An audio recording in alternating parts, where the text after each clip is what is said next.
Kampoluganda okona mikwano n'abakyabanga mutwalira ebirabo mwe bali kubanga mwagala musajja oyo fenna tumwagala nnyo olw'ensonga nti alemera ku mazima atayogera ekituufu abatabaddewo leero njala okubaza nnyo njala tuba okusaguna okubaza Foot Soldier mwenna abakoze birthday surprise bakolede president mwenna ba Foot Soldier abatasobodde kulaba birthday olw'ensonga namu Facebook zibatawanya zezino ku surprise parade bakolede president olwalero kale zezino nga bwe zibadde olwakanzi bazanyino kadudda kikemwemwemu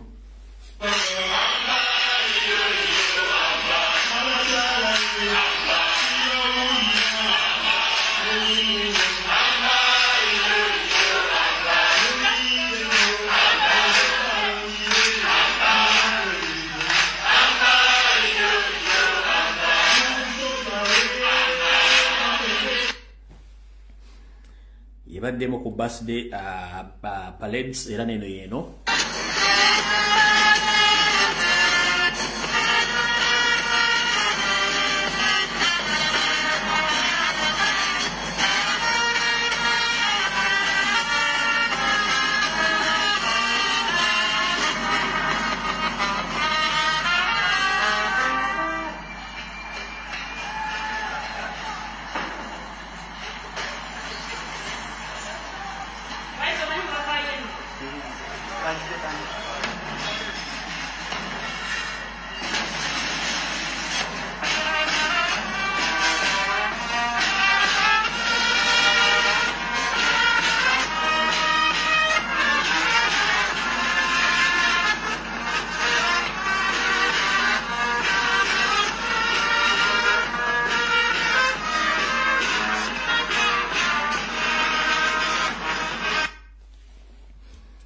ba Foot Soldier mwenna n'abakoze omulimu gwa parade ogwo amwe bali nyumu balire ddala okuba nti mulaze president omukwano n'omulaga nti mumwagala nnyo. Alright,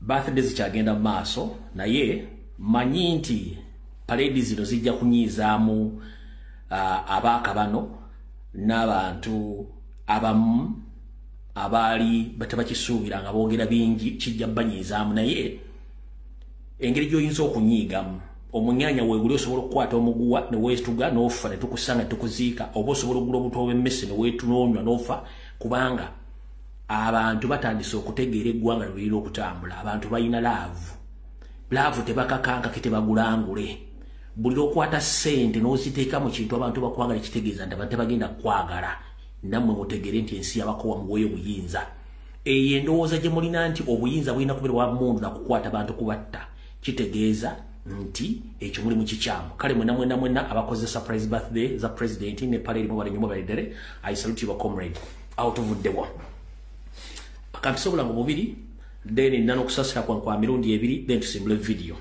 Alright, kaso empiso obulango buno bubiri bukka abaganda baffe mwenna bawanga lya mbwaka baka babongereza kye tuyita UK mbanjagala bategeeza nti People Power Stroke National Platform UK abaorganizinze okwekalakasa okujja okubeerayo ku Uganda High Commissioner ku Uganda House mu kibuga London ku ndagirira 5859 Trafalgar Square London ku WC2N 5DX kuna ku Rocktar mwaka mwezi 14 omwezi ogwokubiri mwaka 2025 ku saa 5 ez'okumakya paka saa 10 ez'akawungezi bagamba nti emirimo kubagenda otambuliza okwekalakasa kuno kugenda kubeerako okuwaliriza Museveni okwobuwaze okuyimbula abasibe bonna abakyasigadde mu makomera ab'ebufuzi then okulekeraawo okuteeka abana makomera abatalina musango saako okuwamba abantu n'okukendeza obuli bw'enguzi n'okwoluna eddembe ly'abantu bonna mu Uganda. Abaagala okutegeera ebisinga wano ku demonstration eno please mugenda contactinga abakulembeze ba National Platform saako People Power mu bwaganga lya Bungereza ku simu eno wammanga kasalaba anamonya 75 97 73 mukaga 0 mukaga 5. Kale mwenna abakulembeze n'abantu mu Uganda bali mugende mwekalakasa ensi yaffe tetunayo sindala mugende mwekalakasa bali Bungereza okwekalakasa kiri mu ssemateeka wa Uganda totya kintu kyonna kigenda kubeerawo please genda wekalakase bwe tuvaawo awo then tugenda kwekalakasa okuddako nga kusoma bwe kuti The Australian and Swiss Noob Chapter human rights demonstration against the rampant abduction and torture of political operates in Uganda. emiramwa gijja kubeera almost emiramwa 6 ekigenda okubanga jogerwako mu kwekalakaasa okwo. Kugenda kubeerako no police bond, no police bail, gross human rights violation, weaponizing gangs, threats by Muhoozi Kainerugaba, demanding for M23 to leave Uganda as well Congo. Okwekalakaasa kuno kusigaddeko ennaku ntono nnyo kuba kujja kubeera ennaku z'omwezi 18 omwezi ogwokubiri mwaka 2025. Kujja kubeera ku Ugandan Embassy e Geneva ku ssaawa 7:30 paka ssaawa 10, then ku United Nations ku ssaawa 10:30 paka ssaawa 10 paka ssaawa 11 ez'akawungeezi. Then bw'oba ng'oyagala kumanya ebisingawo kubira abakwasaganya enkola ya People Power National Platform mu ggwanga lya Australia ne Switzerland byebyo kale munnange ebisingawo byonna ojja kuba obitegeera. Alright, awo tuba tuvuddewo mu nsonga z'ebyo. Kati nakuno njagala kwebaza kugende mu maaso. Famire y'omugenzi era eyali jjajjaffe mu struggle omugenzi kati Mwami Kamulali bwe yalibadde jjajja oba taata wa Kyagulanyi mu byobufuzi. Mwami Kamulali eyafa omwezi guno gwennyini era n'aziikibwa omwezi guno gwennyini. Bampadde wano ebbaluwa ebabaza mwenna abasobola okubeerawo. Ebbaluwa esoma bw'eti: heartfelt appreciation. The family of late Chiwalabye Tarsis of Mwalo Masaka sincerely thanks you for your kindness, prayers and support during the difficult time. Your comforting words, presence and thoughtful gesture meant the world to us as we laid our beloved father, grandfather and friends to the rest. May God bless you abundantly. May Papa's soul rest in eternal peace. Kale family ya omugenzi jjajja oba jjajja Nopu oba jjajja wa struggle taata ffe omugenzi Kamulali bwe bubaka bwadde okubaza mwenna abatindiga engendo n'okubasindikira obubaka obubasaasira mu kufa kwa kitaabwe babagambye nti temujjanga okwo munnange bwannyo mubalire ddala. Alright, kati ngenda kuyisaawo okubika kwa mirundi ebiri then tuleke tusimbula video. Alright, nze nganze omuntu weekend entambulidde bulungi. Ngenda twala okusaasira kwange eri bannayuganda bannange betuwangalira mu ggwanga lya Butuluuki naddala president waffe ffenna atukuuma omukulu Hussein Senialo abooluganda abakola emikwano bambi kitalo nnyo ddala ekyokufiirwa mwannyina mmwe ffenna gwe tuba tumanyinga musawo Joe ng'olabadde awangaalira mu ssaza lye bayita Sultangazi mu kibuga Istanbul.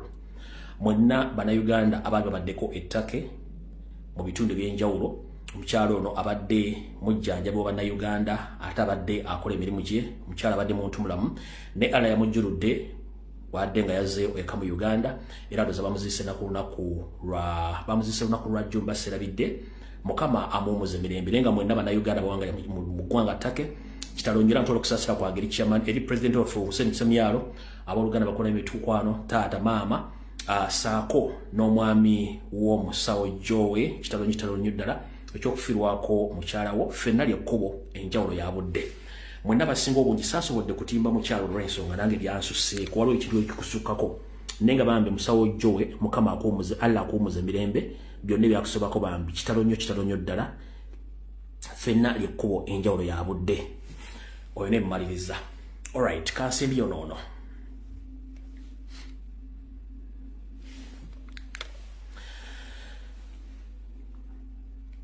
Njala otwala okusaasira kwange eri abooluganda abakola emikwano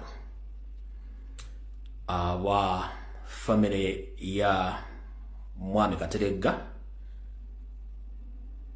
ng'onawangalya Mityana olw'okufiirwako omukyalawo amanyikiddwa ennyo nga mukyala Kateregga. Omukyalo ono abadde awangalya mu bitundu bingi omuli ewaffe mu Kiwambya Ttanda ssaako ne Mityana. Abadde mukyala wa mwagazi w'abantu nga mukyala mutetenkanya ate nga mukyala muzzaŋŋanda ayamba buli muntu alina ekizibu. Kitalonyo ddala abooluganda ekola mikwano Mwami Kateregga famire yo abaana ne mukyala Kateregga wonna w'oli esaazi mumanyi nti oyinza okuba nga otuwulira Mukama akuwe ekiwumula ekyemiremire ekitangala kyo bakikwakire nenga kitalonja abantu b'ekiwambya Tanda Metiana mwenda wa bigalo okuba tufiridwako omukyalo ono abadde omukyala owenkiza nnyo mu bitundu by'Emitiana saako ne ku kyalo kiwambya Tanda ne famire zawe mikwano abamu simanyi lwaki Katonda atwala nnyo abantu abalina emitima ebirungi era basobola okuyamba eggwanga n'ekitundu nenga tewali kyakukola ffenna enjawulo ya budde nenga kitalo nnyo tutuusa okusaasira kwaffe eri famire abaana balogwana bakuna mukwano n'omwami w'okufiirwako omukyala Kateregga Allah gwe yajjuludde byebyo kati nozanjala kuyisa program buwango tugende mu makubanga by'okukola tulina bingi nnyo alright okusookera ddala njala sooka kuyisaawo security alert eno ziri bbiri security alert esookeri bwete njala otegeeza Mr. President ntegeeze International Human Rights Commission ntegeeze Uganda Human Rights Commission ntegeeze bannamateeka n'abalwanyizi b'eddembe bonna mu Uganda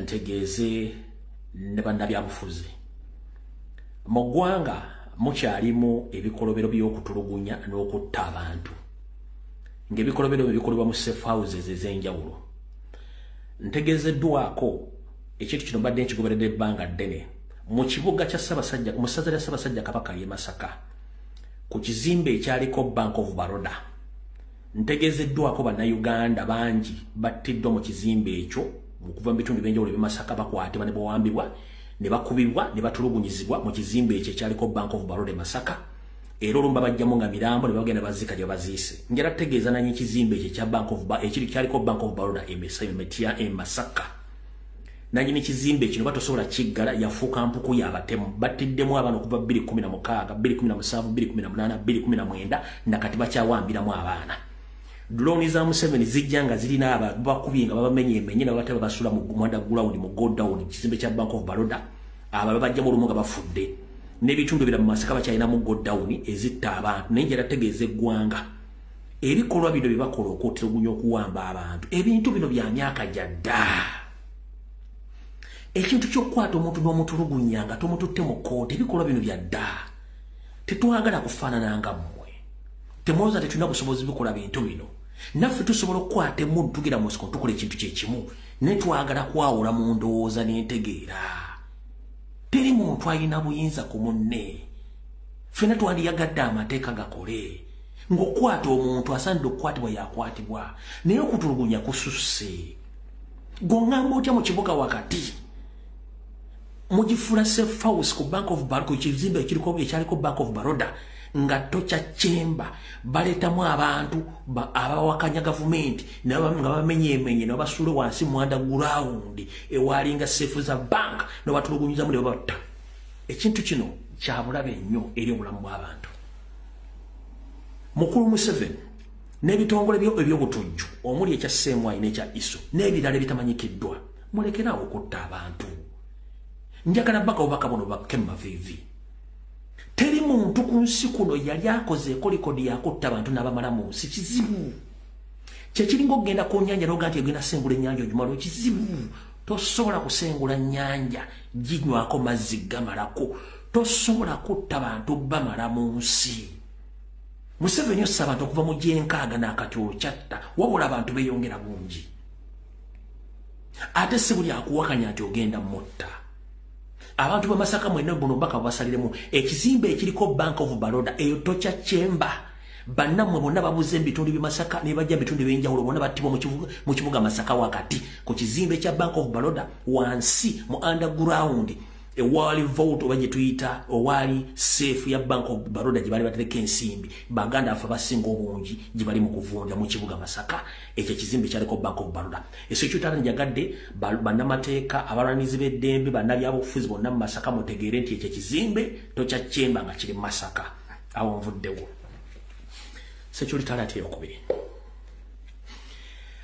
gwe nakabutuzi ne sakabutuzi akyayagala okuzaala era ng'ozaala wabula ng'osindika mukazi mu ddwaliro ery'emulago ku wingi oba ekiwaya abakazi gye bazaalira muganda agenda kutegeeza ekiri ku wingi y'abakyala gye bazaalira kitokota si kisandikire batta abaana abato abakazaalibwa n'ekigendererwa ebintu bino zembi ogera nga temuwulira bakomya abakazi mu kuzaala nga tebandyagadde kukomezebwa basala abakazi by force nga bandi bati baagala kusalibwa kino kigenderere kunafu y'abakyala mu nzaala yaabwe buli lunaku ekitono nnyo wafayo abaana bana n'ekigendwa nga abaana bano baseka genderere ngenda kusaba gwe mukyala yenna anywera eddagala emulago togeza n'ozaalira emulago ng'okyagala obulamu banga oyagala omwana wingi y'abannakazadde y'emulago fiiro oba tulugunyizo oba buttiro bw'abaana bato abatannalabana ku nsi ngenda kubiriza omulago ogutakungula mwenna abakyala mufune gye mugenda okuzaalira muve emulago mu wingi y'abakyala administration eyaliwo yali etwala wingi y'abakyala baagiyuwa olwa keya gye baalina nga bakola ku baana abo ne baleetawo administration endala y'abatulugunya bali mu kutta tebafaayo njala tegeeza mwenna abakyala bazaalira emulago mulekerawo ogenda emulago lwaki ligenda ewamulera lwaki ligenda mu kilinika ez'enjawulo ojja kusangayo abantu abagenda okuzaalisa mu mirembe muve emulago waffu ekyo nakyo mukitegedde ebisigadde saagala nnenya awo tuvuddewo security alert ziwedde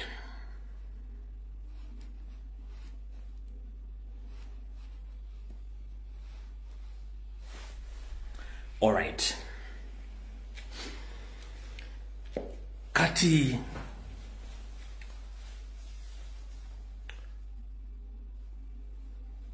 njagala kusooka notwala mukisa guno okubazamu n'abakomrade bakola video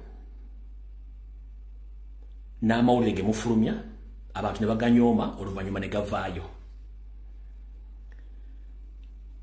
omwezi oguwedde Ministry of Education yafulumya ebibuuzo by'abaana aba P7 nga baabikyamya emaakinga yonna eyali mu Buganda ebagizza mu maserengeta ga Uganda ebya senior 6 bwe byafulumye enzivuunula entegeeza buwodero n'empita y'abaana yonna erigadde byengali ng'embwetunda omuzigo nga sinababulira kintu kino njala sooka kubajjukiza nti oyinza okulabayo omuntu wali Minister of Education ne teacher yeefudde omugezigezi nga agezaako okulambulula batya abaana bye baayise oyo si mugezi wabula oyo musiru lwa butamanya kigendera kya Janet na gavumenti yaabwe lwaki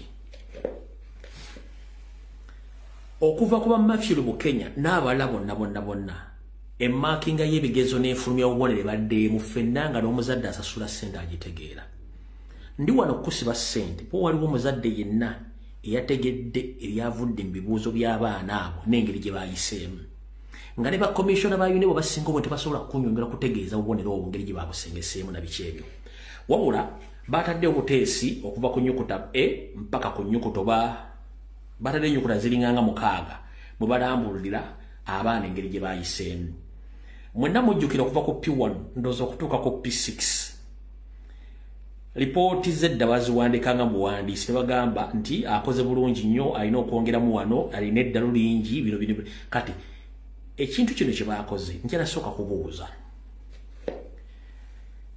eno sisitimu empya erina kyeyongera ku kusoma kw'abaana oba ekendeeza bukendeeza abantu kutegeera zigiza ng'ali mu byenjigiriza omuntu yandiyagadde okubuuza sisitimu y'enfulumya y'ebibuuzo oba enkola y'abaana y'ebibuuzo ku UNEB level oba ku candidate level erina kyeyongera ku baana oba ebuzaabuza bazadde kuviira ddala mu sisitimu tategeera bintu bino in fact kambagambe this is a total confusion of your confusing parents, even the students, of not knowing their strength.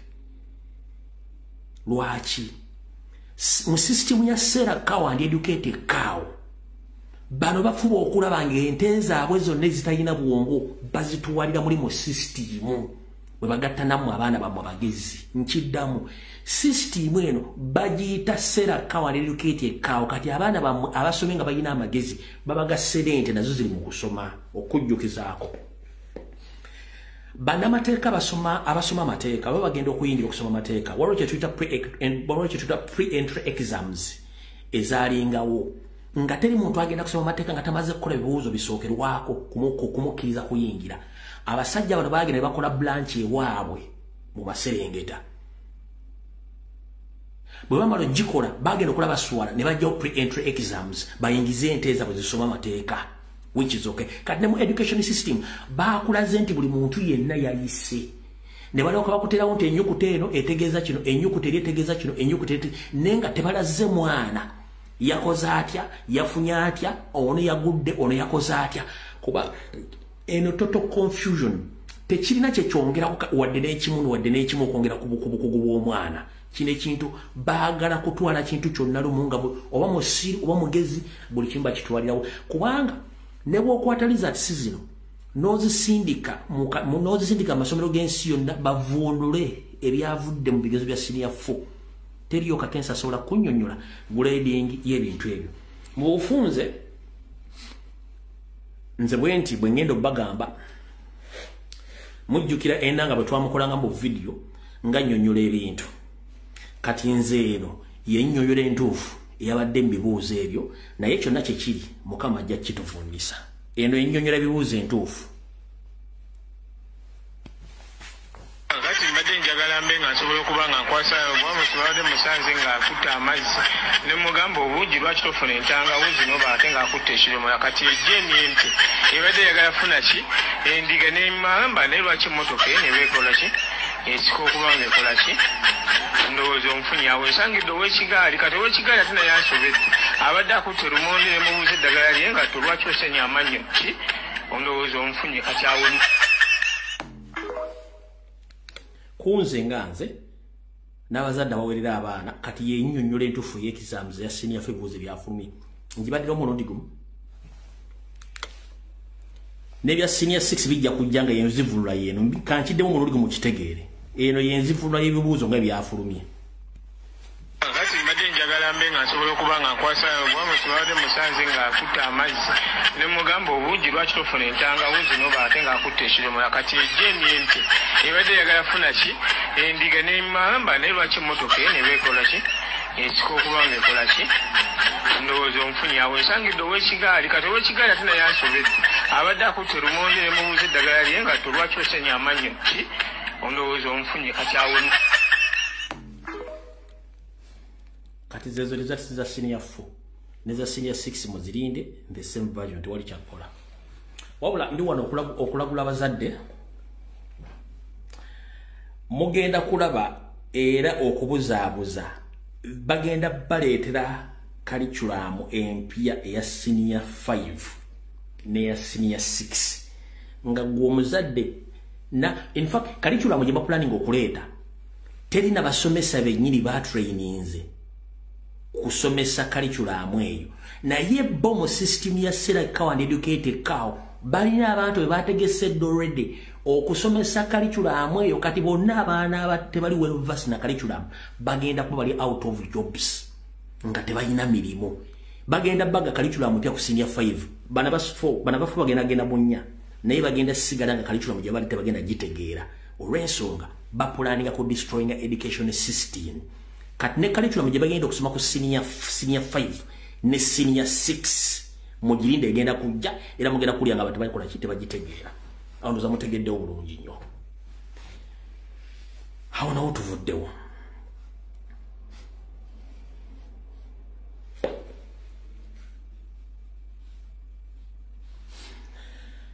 kati mu butongole akatambi katandise ennaku z'omwezi ziri 12 ezakonka ku mwezi ogwokubiri mwaka 2025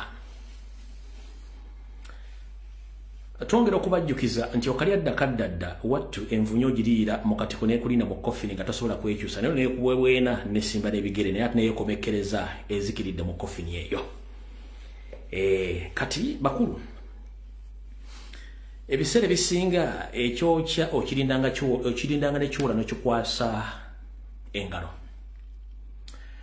wantuzze nga tubagamba nti Yoseriti Bahabulwa ne famire ye n'abantu abalala bebasinga okutambuza propaganda blackmail ku social media ne ku mainstream media nga muwakana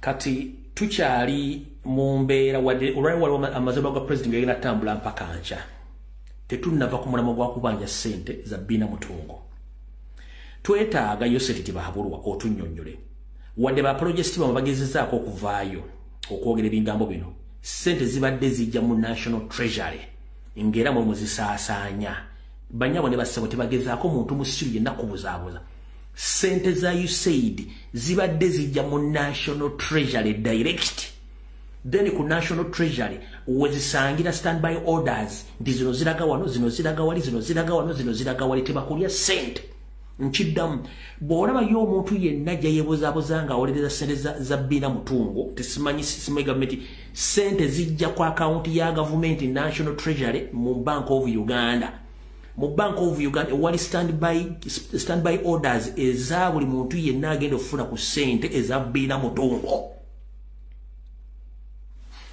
Kati Mukyala Janet Museveni mukulu Museveni bannamawulire abakulu Andrew Mwenda abayimbi muri Eddie Kenzo omuli bannaddiini omuli Pastor Bujingo n'abalala tukyayagala ensaasaanya y'essente eza Bina Mutungo zembadde nga musaasaanya okutambuza enjiri y'okuvuga empanka twongera obbajjukiza fokana kwaffe nammwe tekubaddewo nti waliwo abadde ayagala okusinga ffe tubadde tubategeeza nti omuntu isibako si bituufu ffe tuli ba ku luguudo luli olw'erubaga olw'ennabunnya loodi tetuvaawa we twasibira naye mmwe nga mutuvuga mutuzza Bina Mutungo ate nga mutusiba ku Bina Mutungo ffe tuli bannabunnya loodi awo tetuvaawo we twasibira naye mmwe ne mwogera ebigambo bingi nabo April mwogera musibako buli mukye mwagala naye mukulu Abed Bwanika Mpuuga mwenna bamabikke baani mulemeddwa okujja otunnyonnyola ensimbi zino zibadde zitambula zitya. Kati waliwo video gye mwalabyeko ng'etambula abantu bangi badde bafulumya abaana nga batwala mu masomero ag'enjawulo ne gye batwala nga bategeerayo okusomesa abaana bano embeera z'okuvuga empanka Bina Mutungo.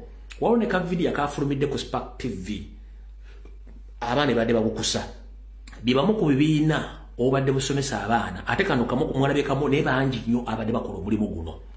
So bere bagamba nti NGOs zisimaze zibadde zigenda ba activists no sente zibadde zigwa ku account ya National Treasury ne basanko standby order account sente ko zigenda ezibadde zisaasaanya ebintu ebyo okutambuza ebintu ebyo twetaaga embalirira nga ndabo zisimufungize kubanga mwe mbadde mutambuza sente zino waliwo tubuuliza does the pressure increase or decreases mujja tubulira twetaaga kubanga sente ezo za muwa musolo wa ggwanga lya Amerika twagala batunnyonnyole sente zino zibadde zikulanga ki era bani abadde bazirya mubadde mula okuva bayinza sente za USAID n'empenko ne zibadde zitandise okukendera ku makubo empenko z'abaana abasajja zibavuga kubanga sente bazisazeeko so kati twetaaga embalirira ate twetaaga na apology buli muntu yenna eyavaayo n'asiba ku kibiina kya National Platform empitambi buli muntu yenna eyavaayo n'asiba ku president waffe empitambi twetaaga apology. Now, before the apology, you need to explain the expenditure or the accountability of Bina Mutungo expenditure funds from USAID as a must. Then we come to apologize. If not so, to get a tandika campaign, a tandiko gambe guanga, and a see you not NRM Basias. In Chidam, singa weekend egwa konga temona tuwa mbalida ya Bina Mutungo. Tugenda tandika campaign egamba nti NRM Basias era kibiina ky'abasias. Quote me well. Nchiddamu ffe twagala kintu kimu accountability. Ebisigadde bye bagge ne Lesbian we are responsible about that. Twetaaga accountability. Bani abadde beneficiary ba ssente ezo mu government ya National Buzz Movement. Era bw'omutatuwa accountability na apology tugenda kulangira mbutongole nti ekibiina kya National Buzz Movement basiyazi okuva kwa kikulira waggulu paka kwasembayo ayira mu office. Kebere parliament Banita Amongi vayisiwe mwenna tugenda balangira ko otalo anti mwali mutade ku National Platform kyembagambye nti okali eddakadda envunyojira mu katiko ne kulinda mu kofi ne kubwebwena tugenda kulangira kibiina kya NRM okuva waggulu mu muchi okuva mu refugee camp y'Entebbe ne Kampala mwenna muli basiyazi atenga part of your family 99% bonna bavuzi ba mpanka which is okay na yo muzegwa mu lwaki mbadde mugusibanga ku bantu abatali ba muzoko lwaki mubadde muddiranga omuze gwammwe ne mugusiba ku bantu abataguliiko waliwo akasajja akalina envi nga nekyakakadde tetukamanyi bwanika najja n'aleekaana nakino nkiddamu Ssaabasajja Kabaka nsaba okuloopera nti leediyo gye tuyita ey'obujjajja saako ne terefayina gye tuyita ey'obujjajja zino zombi zikoze nnyo kyamaanyi nnyo okupromotinga puroguramu y'okuvuga empanka mu Uganda era nga bakyaza nnyo omusajja mukulu Kinvinvi atamanyikiddwako buvuddola buvuddo Abedi Bwanika ne banne okujja okuvumirira n'okusiiga ettoomi abasajja Abaganda abamanyi nti bo baatondebwa kuyita ku luguudo Nnabunya ng'abaga nti bebbiina mutungo. Ssaabasajja Kabaka tukusaba n'obuwombeefu bw'onooba ng'omaze okugoba mayiga emmengo buli mukozi yenna ali emmengo naye afulume mufune abantu abasobola okuweereza eggwanga lyonna nga tebaawuddemu nti Buganda kubanga radio CBS BBS zonna zifuukidde bannayuganda ekizibu nga batambuza emboozi eya mutongo bbiina kati ekyo kikiwedde sagala kirwako bano abaana bano bonna temulowooza nti babatwala kubasaddako batunda abasinga obungi babeera babasomesa mizeejo bano kuwulira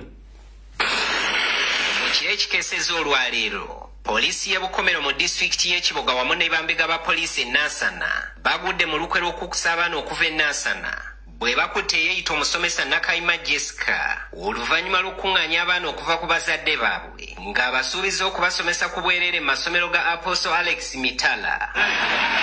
Abaana abasangiddwa ne Nakayima bawerera ddala namba 5 nga basangiddwa mu mmotoka bakire bakuŋŋaanya okuva mu bitundu eby'enjawulo e Nansana nga bano babadde n'entwala yaabwe era nga kitegeerekese nti Nakayima yamatiza abazadde b'abaana bano nga bwe baali bagenda okusomera ku ssomero lya Good Samaritan erisangibwa e Namayumba mu Wakiso kyokka bano okukwatibwa babadde bayingidde mu disitulikiti y'e Kiboga.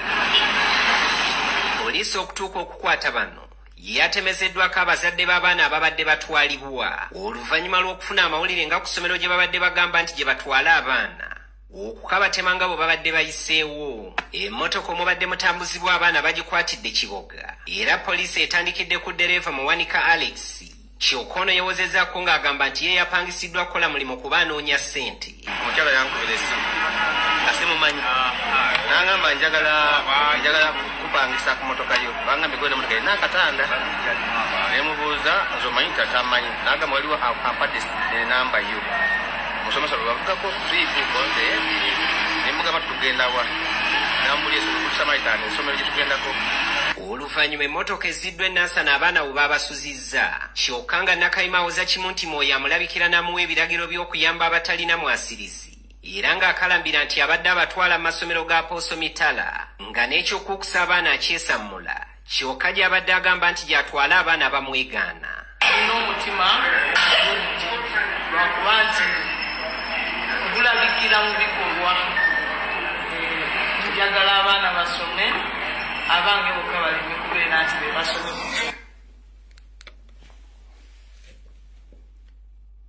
Okikwata n'okikuba empi ne kivaamu amannyo gakunkumu g'akasole w'empeke ono ow'omunnandi n'okikuba ne kivaamu amannyo musime ndabikirwa okuyamba abaana kumanyi ensimu gy'onoonye simu gw'olabikirwa singa olabikwa ne batutunula ng'ekyangu ekiganda gwe mukazi gwe kyawandikibwa mu Bayibuli nti omuntu alabikira awerera abaana asomesa abaana nga batwala mu bbale si yagamwe mbwammwe kwena otulula ng'ekyangu ekiganda kati mbw Apostle Mitala mwezo chachi zammwe zino ezigudde obugwe ng'ensenene z'omugwa 8 ne mugwa 11 mutwononedde abaana b'abantu mwe mutwala abaana abandi mubatandika obayigiriza okuvuga empanka kubanga ssente zibadde zijja. Ndabikirwa okuwerera mu Bayibuli kyawandikirwa ludda wawe n'otunula ng'ekyangu ekiganda ekiweddeko empagala sancho kuba nkivamu nega kunkumukanga bugundi buno kasoli w'obujuzi n'empeke z'akasoli z'omunnandi bino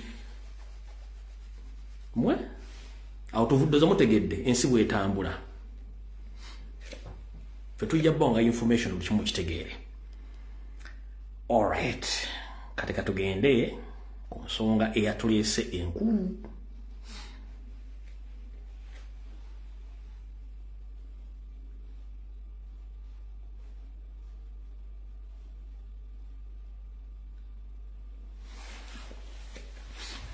Mujjukira bulungi nnyo kyekitabo ky'eggwanga kye tuyita Bank of Uganda National Treasury kimaze Eddaza lya myaka 3 n'omusobyo nga tekirina senkulu waakyo gwe tuyita Governor Bank of Uganda. Mu nnaku ntono nnyo gye zifuddeyo katono ng'amaze okubeera emivuyo gy'okubulankanya ensimbi, sente zagenda e Japan, ziva e Japan zigenda e Bungereza, ne wiiki ewaddeyo sente zadde zibulankanya ne zigenda, monita zoogeddeko ne basirika. Mujjukira kati yo Sseeri kye yakoze, nabagamba njagala munkwate bulungi nnyo. Yo Sseeri talina muntu gwawa mulimu nga tamaze mukozesa nsobi oba mukozesa kyayagala. Kansubire mugobera bulungi. Yo Sseeri talina muntu gwawa position oba kifo nga tamwesiga nti agenda muzanyira omuzannyo gwe agotereze alyokamu omulimu oba nga alina kyamusuubiza. Bwe najja n'enfulumya information y'okunyaga Bank of Uganda nababulira amannya agaali emabega. Waayitawo ennaku 7 nga basoose kwegana oluvannyuma bakkiriza ne kijja ne mu Parliament. Mujjukira omwami eyavaayo n'agamba nti sente ate zadde tugenda kusasula World Bank, IMF, ate ne twesanga zigenze Japan, ne ziva e Japan ne zigenda e Bungereza. Omwami mujjukira vano yogera ebigambo ebyo. Kati gwe balonze nga Deputy Governor Bank of Uganda. Oluvannyuma lw'okuva n'ajjayo obwenyi bwe n'ayogera ebigambo ebyo nga defendinga Museveni. Kati gwe balonze nga Deputy Governor. Kati ne baddira ng'olondera kombo gwe Deputy gwe balonze nga Governor wa Bank of Uganda. Sorry, gwe balonze nga Governor Bank of Uganda. Naye nga y'omu ku babbi balina okubeera emabega w'emitala w'amayimbwa. Y'omu ku balina okubeera emabega w'emitayimbwa nga musibe kati ye Governor. Amumyuka ate yalina powers owakabano gwe mwalabeyo kati ono yavaayo n'ayogera sente engeri gye zabulankanamu yoyo kati ye Governor oyo simanya atigi kati ono ye deputy ono owakabano nejjukira kati ono powers zonna zirimu ono yalina powers ono kifaananyi kino kifaananyi okuba nti kyamaze okukola omulimu gw'okukola ki kyamaze okukola omulimu gw'okudefendinga Museveni n'okumanya nti sente mission sente bazibbye kati ono ye deputy we ono ye bossi ono waakabano ono alina omuzigo oye waakabano kati ye deputy ono ye Governor nenga kino kifaananyi kyokka ono yajja okwogera engeri sente gye zaabulamu nzotegedde Museveni kyakola ye addira ekintu n'amala okikozesa ate oluvannyuma n'akola ki n'amala n'akiwa omulimu. Kati mutegedde bulungi nnyo. So ebena mbitegedde bulungi nnyo kuba tebalina kye bagenda governinga sente teziriyo. Awo tuvuddewo.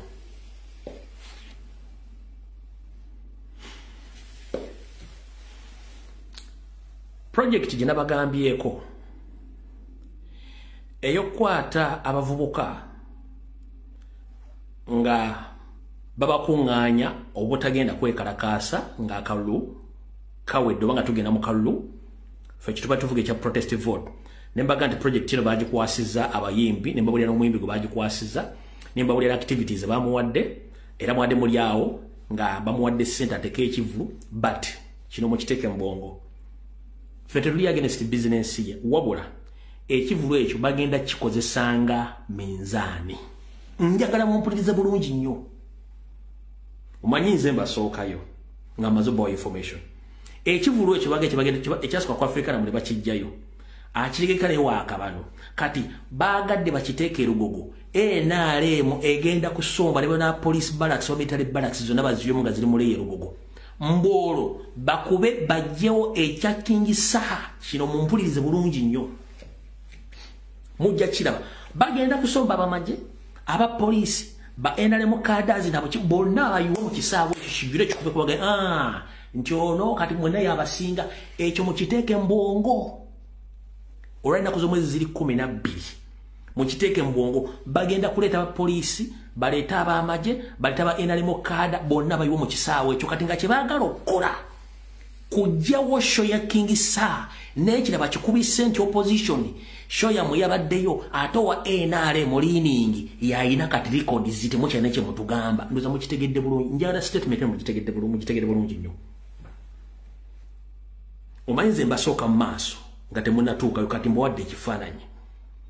Mbagambye show gye bategekera erugoge yegenda okuddako yo n'omuvubuka sure bali against opposition yebagezaako bagenda kusomba amajje police buli kimba kiwe Lugogo ne Lugogo yona wali kwatiria yona emiti bajja jimenya bapakire then bali okubagenda NRM as usual ewangudde kitegeeza ne record ya King Saba jijjewo onvuga ekyo bagenda okukola kati mu project ejira bagambi ey'okutwala abaana okubateeka ku beach okubagamba obutalya obutayingira mu kucyankalanya government obokwekalakasa bayongeddeko project yogaba sente mwagirabiyeko bulungi project yogaba sente kubanga alina kyakoppa naye kyalina kyazimba wikizoke buli muntu nenze njagala bategeeza ebintu bigenda okujja mu maaso mbitegeere bulungi nnyo kino mwakirabyeko bulungi nnyo nga sente bazigaba ekyo nakyo mwakirabyeko bulungi nnyo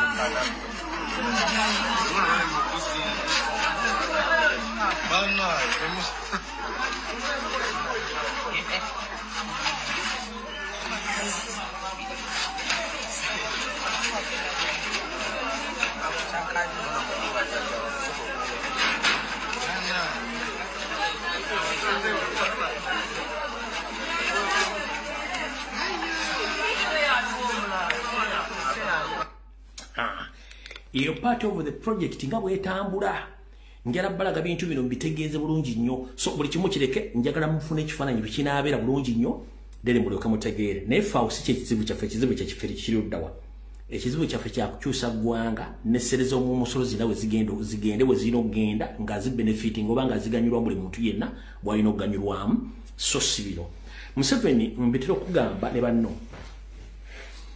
bw'oba oyagala okuwangula Uganda kola bana Uganda bebaagala obe tuwogerako bwe kubanga okuwamba abantu kimenya amateeka towamba abantu bwe kubanga okutta abantu kimenya amateeka totta abantu bwe kubanga okutegeka akalulu akatali mazima na bwenkanya nga kigenda okuvira okutabula abana Uganda leka akalulu bitongole bivunanyizibwa bikategeke nga kamazima otuwangule batukuwangule ove mu buyinza bwe kubanga twogera ku masomero nga tegaliiwo gazimbula otuddamu okuleekaana bwe tubanga enguudo nfu teekawo enguudo ennamu tube tuleekaana bwe banga amalwaliro mafu ogakole gabeerewo olebe tunaleekaana nebino ebyokukwatanga ssente mutandika okugulirira abayimbi mutandika okugulira bannabyabufuzi batandika okwogera Olufalansa mukyuse constitution tekinawe kikola kubanga abantu batuuka ekiseera ne bakoowa tewali kintu kibeerako ntandikwa nakitaba na nkomerero enkomerero ebawo by all means oba oyagala oba toyagala ffenaffe tetwagala nnyo baleekaanya naye tetusobola kusirikanga ensi mugisaanyaawo okitegeera bulungi nnyo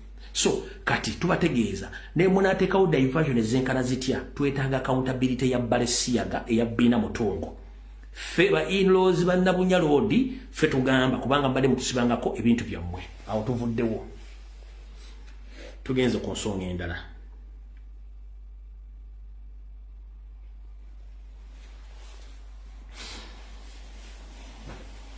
kati njagala mumpulirize bulungi nnyo kana kanyumero njala mukansale mukatambulize buli wantu waliwo internet propaganda ayogera ebigambo bingi ku biki ebyavudde mu kugaba kaadi 1 naze ne bakolera ka video ne mbagamba nti amanya genda basomedde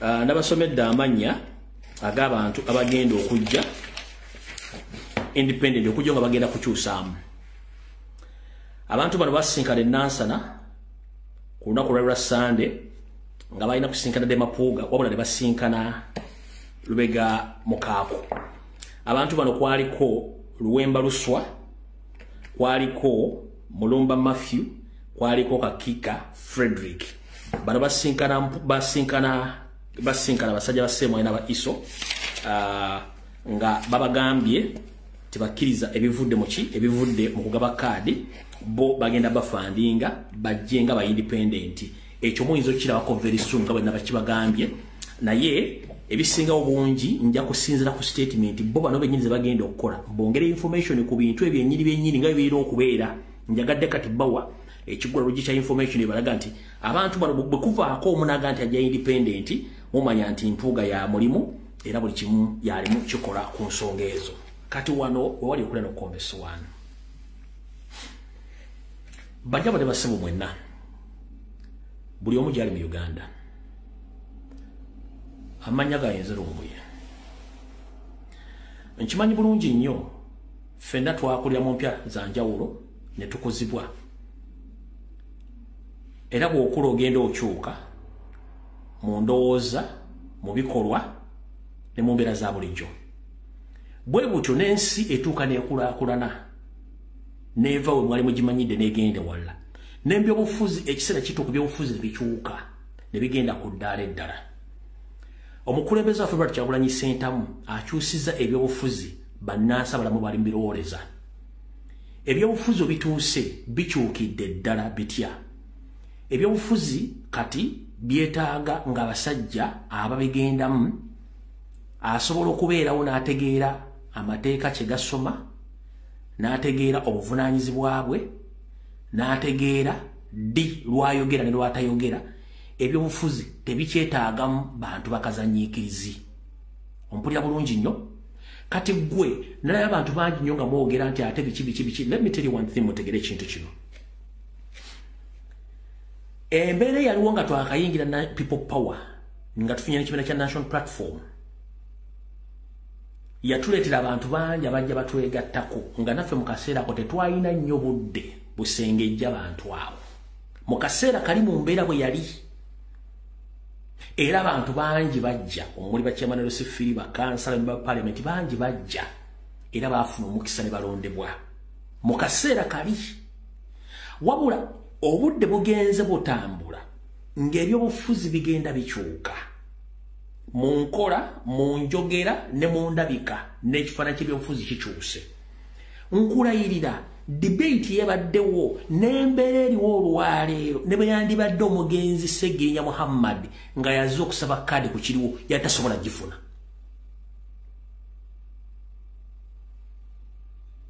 mpuliriza bulungi mu dynamics z'ebyobufuzi ebiriwo olwaleero n'ebyaliwo wali mu 2019 n'ebiriwo kati ebintu bibiri byanjawulo nnyo luli twalina okuyaggayagga abantu bangi bajja tetwalina budde busunsula abaafuna omukisa baafuna bwe mwagira n'abantu bonna abajja olwaleero okulayirira nti singa n'omugenzi Sseggirinya abaddewo ku dynamics z'ebifuzi ebiriwo ne Sseggirinya teyandifunye kaadi oli agamba lwaki lumbu yakyogedde bw'atyo 1 bwe banga omukulembeze yalese system empya ey'akasengejja ey'okuteekawo public debate abantu bawulirize by'oyogera ebigenda mu maaso mu ggwanga n'engeri gy'oyogeramu ebigambo n'engeri gy'olowooza eggwanga lye lirina okutambulamu abantu amu automatically ne bwe yandibadde nga mwagala nnyo nga muntu wammwe yandibadde tafuna kaadi lwaki ebyobufuzi bya katemba mukyala wandabye otya ebyaddiimuula teppo jangu ondabe ke kaseera biveewo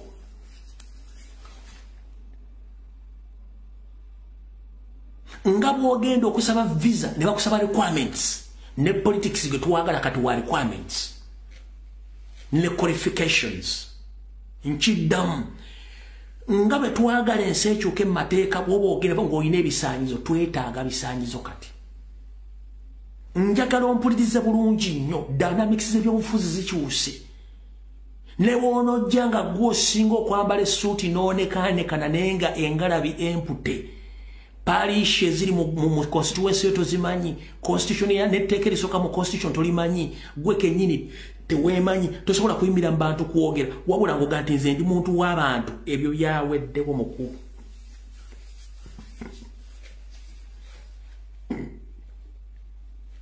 mpulya bulungi nnyo kati mwenna ba NRM propagandalist aba DP bloko n'abalimi b'obufuzi abatasobola dde okukola akabiina akanywa obuugi njagala mukendeeze ku bigambo ekituufu mukimanyi nti baddiikula by'obufuzi ya ssaawa kujja baddiikula by'obufuzi nga tufuna abantu abagenda okuyimirira ng'asobola okwogera ensonga lwaki nawuliddeyo nga baga nti twakimanya nalukola nafuna kaadi kubanga lawyer no it's not all about someone being a lawyer no lwaki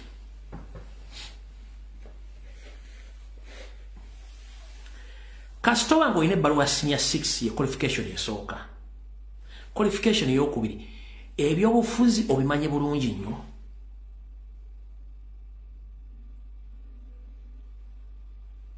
Qualification yokusatu osobola okumanya obuvunaanyizibwa bwe ng'omukulembeze akulembera abantu.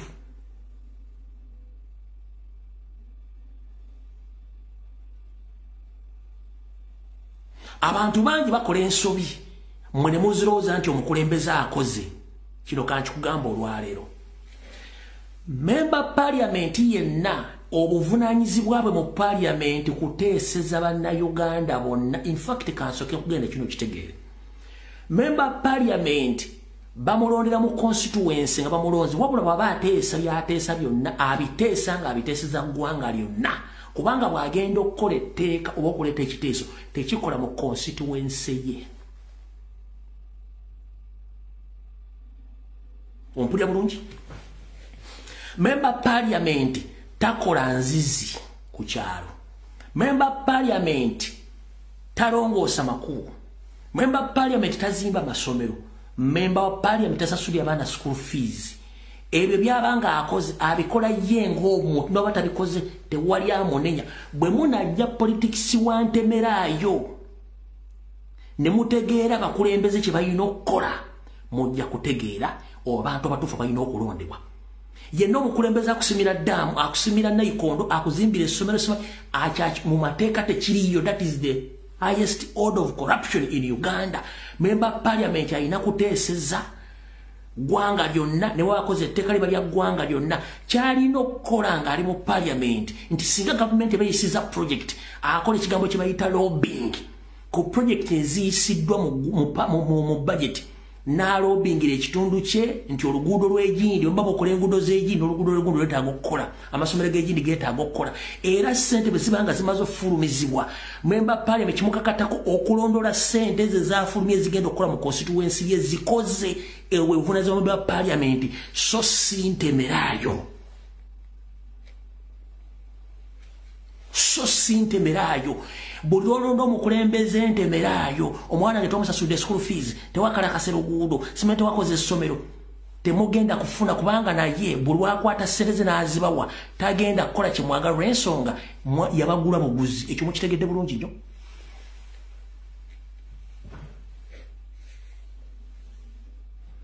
Omugenzi Honorable Segirinya ebintu byabikola yabikolanga ye mu kwagala kwe ng'omuntu tebwali buvunaanyizibwa bwe. Nkiddamu whatever let Honorable Segirinya did to Kawempe na South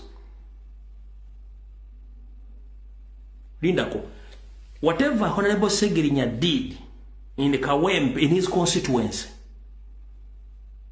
he did it on his behalf or for the love of his people, but that wasn't his responsibility. Tewali buvunaanyizibwa bwe. Byonna Honorable Omugenzi Segirinya byakola birina kukolebwa gavumenti ya Museveni kuba gye muwa omusolo. Tewaliwo omuntu yawa Segirinya musolo. Teriyo omuntu wa Museveni musolo. Teriyo omuntu wa Member Parliament musolo. Omusolo mugusasula Uganda Revenue Authority ne Uganda Bank of Uganda Museveni nakosebire muje mulina ogukoze zino zikozesamu. So si Member Parliament njala mukitegere bulungi nnyo. Webale nnyo Kawempe North. Byonna Honorable Segirinya byakolanga ye yabikola olw'ekifaananyi kyalina nti gavumenti kyerina okukola so si ye. Kawempe North ebintu byonna Segiri yakola omugenzi gavumenti byerina okukola so si ye. Ne Member Parliament byonna byakola abikola mu bumenyi bw'amateeka gavumenti yerina obikola oba oyagala biwulirize oba toyagala tojja biwuliriza naye nga gano ge matuufu.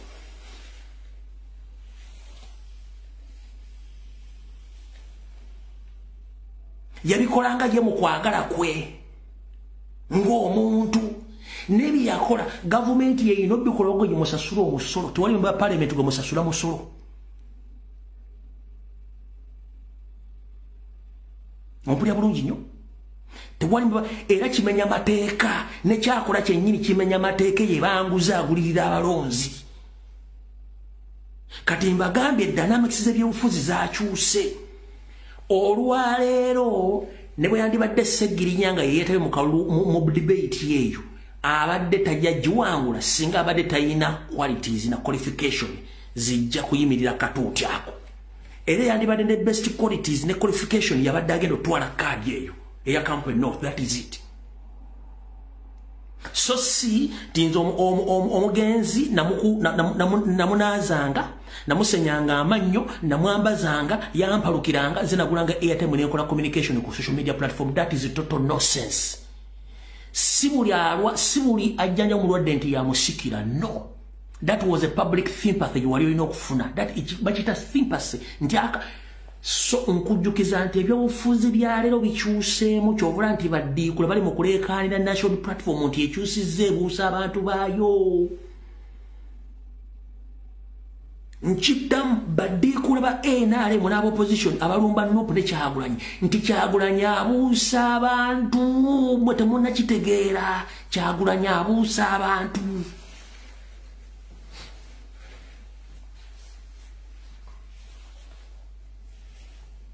Gozachi Museveni agamba mwalonda opposition sigenda kuzimba nguudo za mu constituency eyo. Ewali NRM akozeeyo ki? Yossera, I'm asking this question. Whenever you come out to address the public, you tell the people in constituencies which were taken by the opposition that if you lack anything or you lack services, it's up to you because you are elected opposition member of parliament. If I may ask, what have you done in those constituencies which are represented by National Labour's Movement MPs? Kichokozeyo. They were nothing. Kubanga muli babbi bubbi. Mubbi. So njagadde kibagamba olwaliro. Dynamics z'ebyobufuzi zikyuse. 2019 mpaka 2025 olwaliro. Bw'oba toyina qualities ne qualification nga tomanyi mateeka na buvunaanyizibwa MOP togenda kufuna kaadi.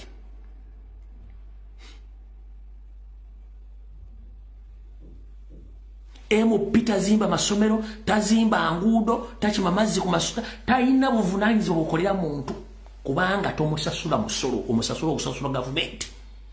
Kyonna MOP kyaba akoze akikolanga ye ku lw'okwagala kwe. It's not a mandatory ndi kyabuwazo MP agenda bakolera. No, that is wrong.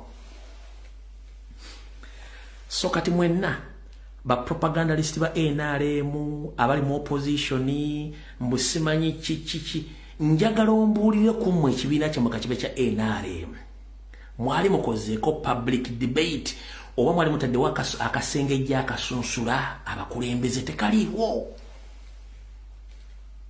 tekaliiwo kubanga mbadde mmanyidde politics oli owa nfuntule tyabula ntyabule. Member Parliament agatize mwasindika kulya. That is a treasonous statement yabaina kubeera mu komera.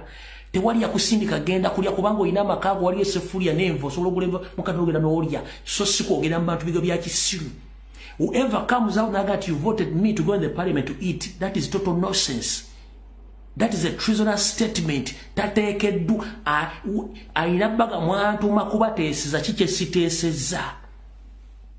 Ontegedde bulungi nnyo so bwekirina okuba nza mukitegedde bulungi nnyo olwaliro. So kati mwenna abadde bagamba simanyi twategedde kino. Please, first and foremost, babi ba parliament aba NRM n'aba FDC oba erirudda oba ey'Ekatonga oba ey'eno ekundajjana nkumbi, please njala bagamba ekigambo kimu. Buli muntu mind your own business. NRM propagandalist on mainstream media and on social media, please mind your own business as we do mind our own business in national platform and people power. For us, we are less concerned about your selection on any political level, either based on S1, else we are less concerned. For us, we minding our business. If I may ask, why is it that so painful to the NRM bloggers and propagandists? Whatever happens in national platform, it becomes a problem to you. Lwaki ebiri mu Nuupu bye tukola bibakwatako nnyo era bibaluma nnyo? Lwaki ogenda okulingiza wanneyiba otandika n'okuwuliriza amaloboozi agavaayo nga bayimba emmisa y'ekiro? Lwaki olingiza gwe tolina woojo osobola okuyimbira emmisa? Tulina tuyimba emmisa yaffe tutendereza Mukama Katonda otaddeyo okutuwuliriza. Kyokka nga ne woyiri osobola ogenda n'osabirayo emmisa naawe n'oyimbisa by'oyagala. Mutuleke tukole bye twagala. namwe mugere bibira bye muyimbise meza za mwe teri agenda banigako wabula mwanu buli kaseera nopu lwaki muwunyirirwa nnyo ebitase bimutateekeddwa kuwunyirirwa ekibiina mu kireke kikole kirina okukola namwe mukole ebyammwe kati ng'omwami ono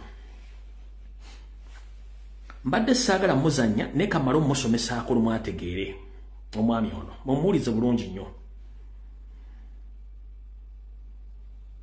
mumuwulizeeko omwami ono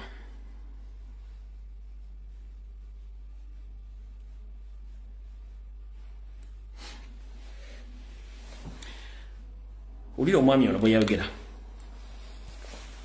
Firebase yasalawo dda bw'ebyokuwa kwabo bamumanyi Firebase bamumanyi baba bamumanyi yose abakola bawe mbyogera bo babirabo nokusi yasala lwaki ogamba Firebase muganda wange nokukibiina ekiina bannanyi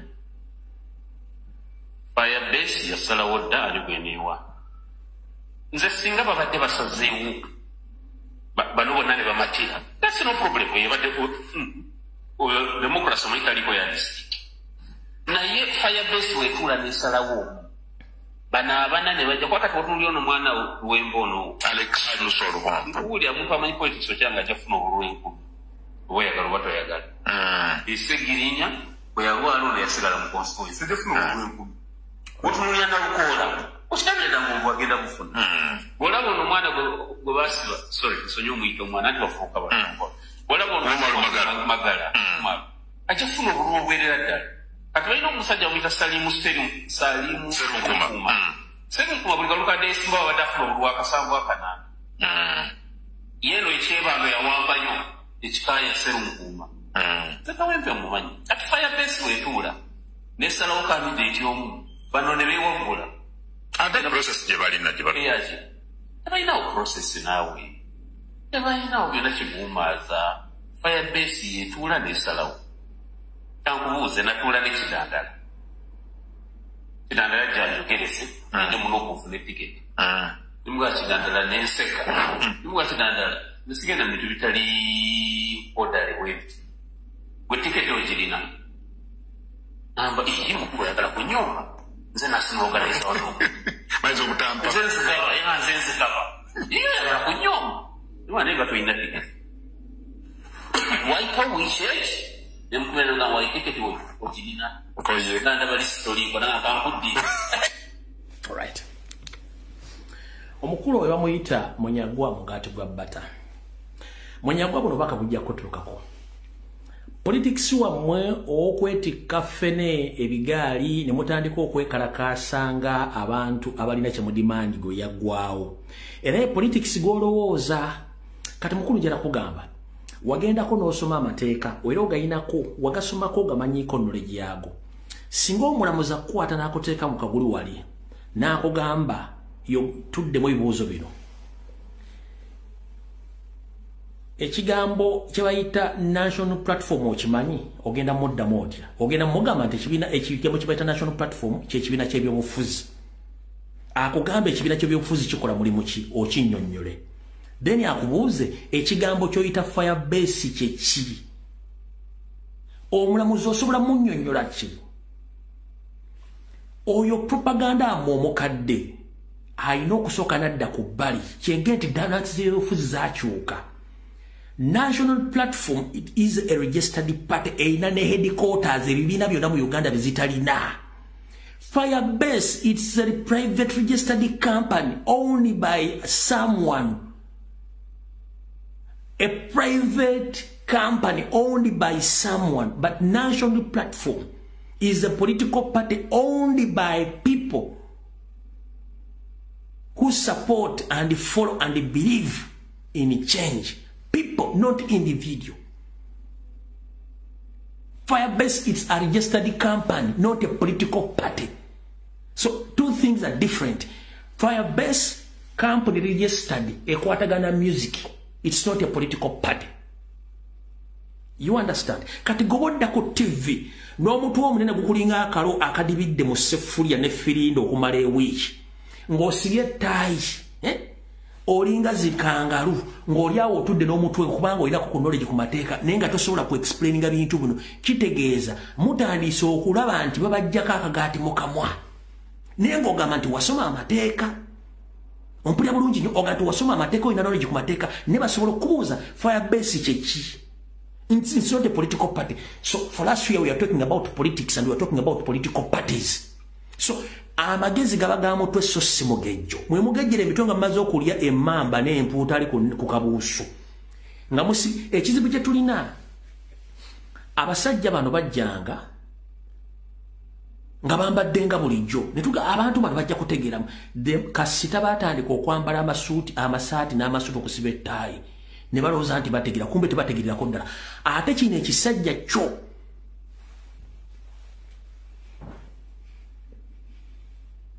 ate okuva nategedde ebikwatako mwana atu natidde na nnyo natidde na nnyo.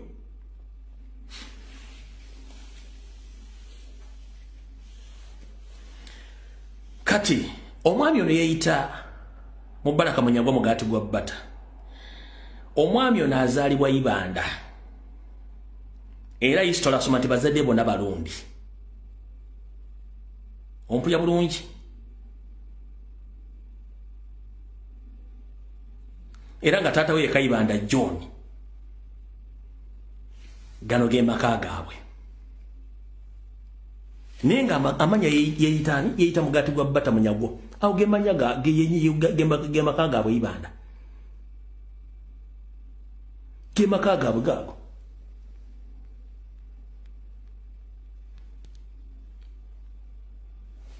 Nenga yeeyita Munyagwa.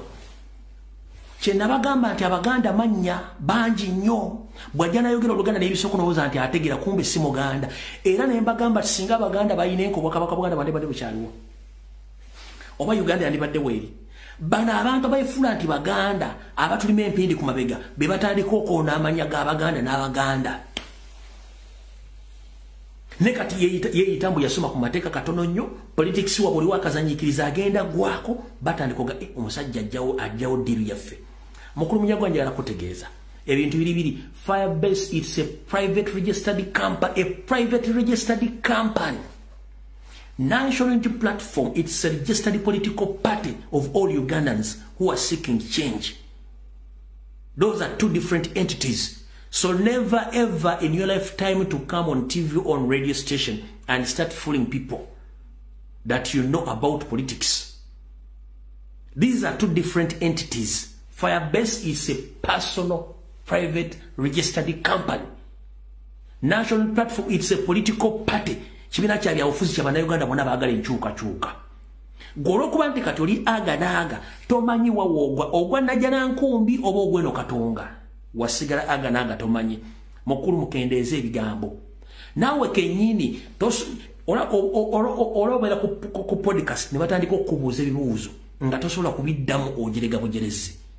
Kati kyekizibu kye mulina kubanga temusobola kukola ki ku discussing political matters bwe busibo mulina. So dozo tegedde bulungi nnyo mukulu. So yenna aliyo ng'olowooza nti bano abasajja bategeera tebategeera. Bw'oyagala okulaba omuntu waaka akabano muwe microphone otandika omubuuza ebibuuzo kasita atandika okwogera ebyo bitakwatagana ng'omwe tubuuza ototoka bano oli muvuddeko. Katugenze ku nsonga endala.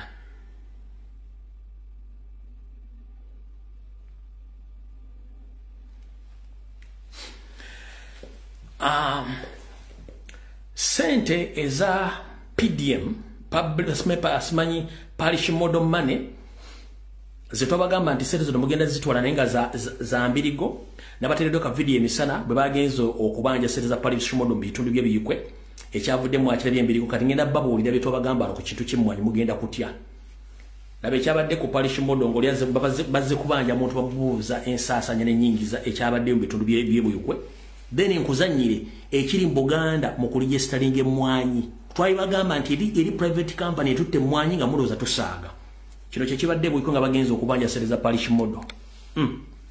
Kitegeeza walikuwateza kulwana mtwale ku polisi akoze kulwana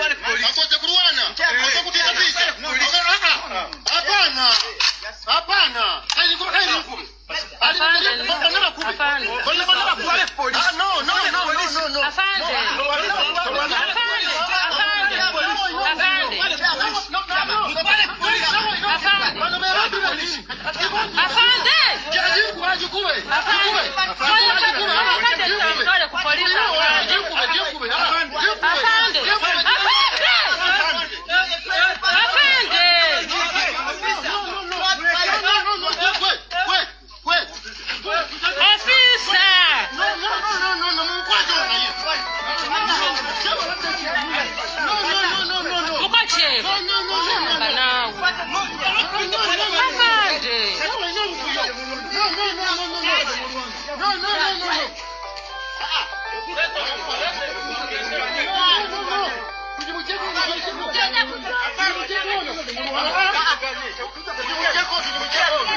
No, obuzibu bwagudde dda.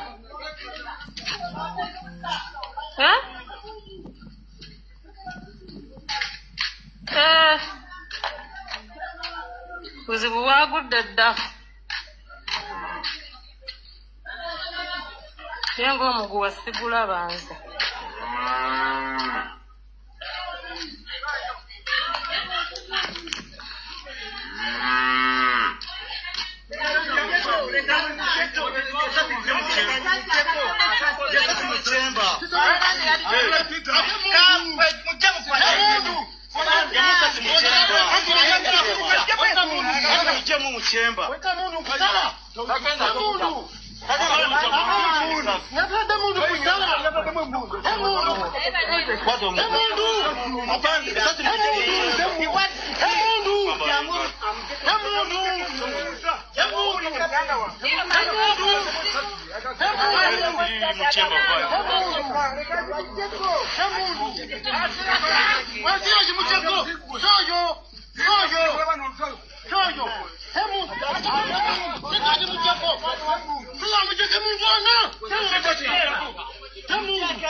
Alright, Uganda.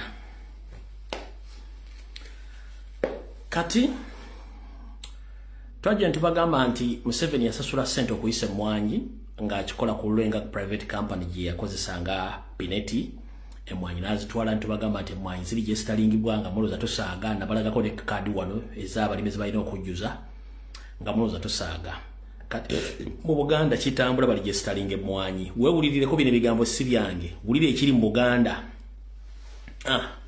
wulira emwanyi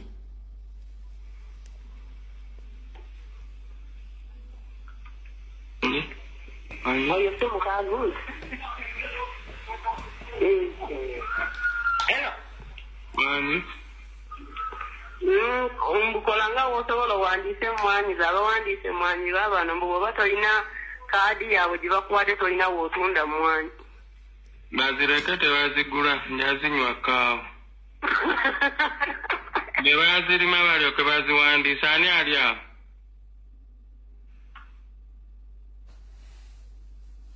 Wandi? Mwangu wandisize? Ngentidde. Bani abali awo? Webali naye mukubona wandisa? Mumpe. Akunnyonnyola owulire. Baabano bali mu kuwandiika.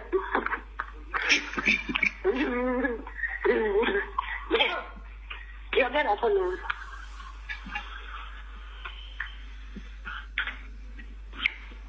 Hello. Wanje. Hello, nkuwulira wangambi wanje. Yes, sir.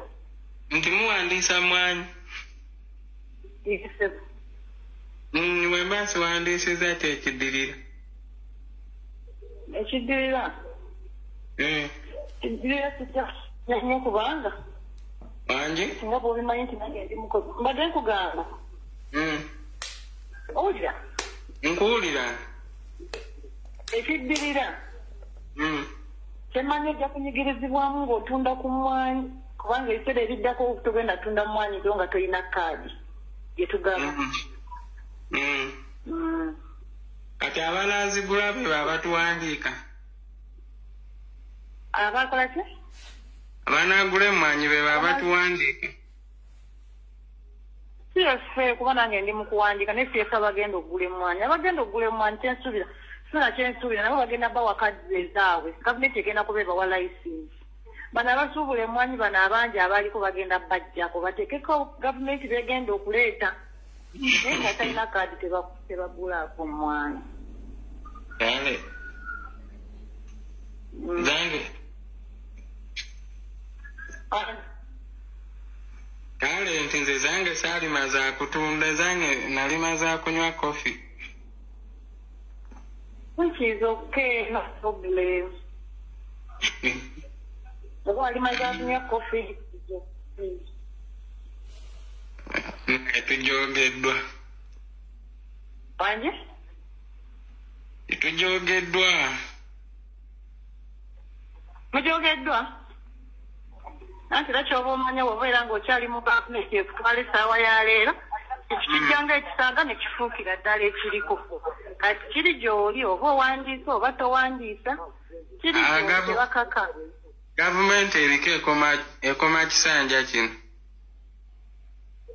Anti simanyi oba sinze Katonda sinza kyogera ekyo.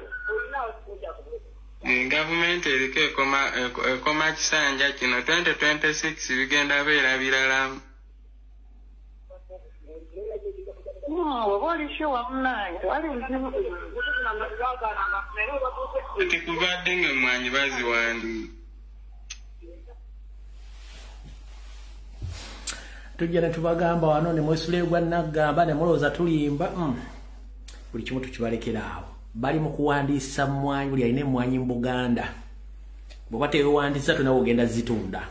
Mbonadde bazisubula bangi bagenda bajjawo balekewo companies ezaabwe ziri registered eza NRM. Kati nabagamba kampuni eby'emmenge ya mayiga eya mmwanyi tepama azini gye muyita mmwanyi terimba zizimu ku kampuni ezina license nga mulowooza nsaaga. Kubanga NRM department etudde nga mulowooza nsaaga. Kati mujja kitegeera bannayuganda nti mulina okusituka by all means babateeka mu busibe nga mulaba. Nkiddamu muganda wange ali e Bugende muganda nga ali Emitiana, muganda nga ali Gomba, muganda nga ali Masaka, ali Bukunjo olirudda wayesaawa musituke ne bannayuganda bonna bali mu Uganda. Tugenda mu modern day slavery y'ebyenfuna nga bakukolerako bukolezi okufuna ekintu bwe munaba temuzuukuse bagenda basira mu byenfuna mu byenjigiriza mu buli kimu nga bali abasajja bakirinako kontulo. Bibyo bitandise mwanyize weerimidde ku ssente zo bakugamba nti olina ziwanise wati oziwanise naye ogenda zitunda ate bagenda kukuba emboko nga bazikujjawo by force twabagamba. Kati abadde bangoberera mujjukira Mayiga bwe bamusindika okugenda okukola supervision ku mafuta e Bunyoro. N'asooka ne yeebuzaabuza ennaku eziwera oluvannyuma n'agenda. Finally project yeri mu kutambula. Era abamafuta ago bakyaddeko emmengo. Naye kansooke mbajjukize we yagendera ne mukwata nakati project yabo weetuuse kubanga ayinza okubanga y'omu ku ba shareholders olw'okuba akolera Museveni. Munajjukira bulungi nnyo ekintu kino mukijjukire bwe nakyogera ennaku z'omwezi zaali 14 lwaliro na Friday.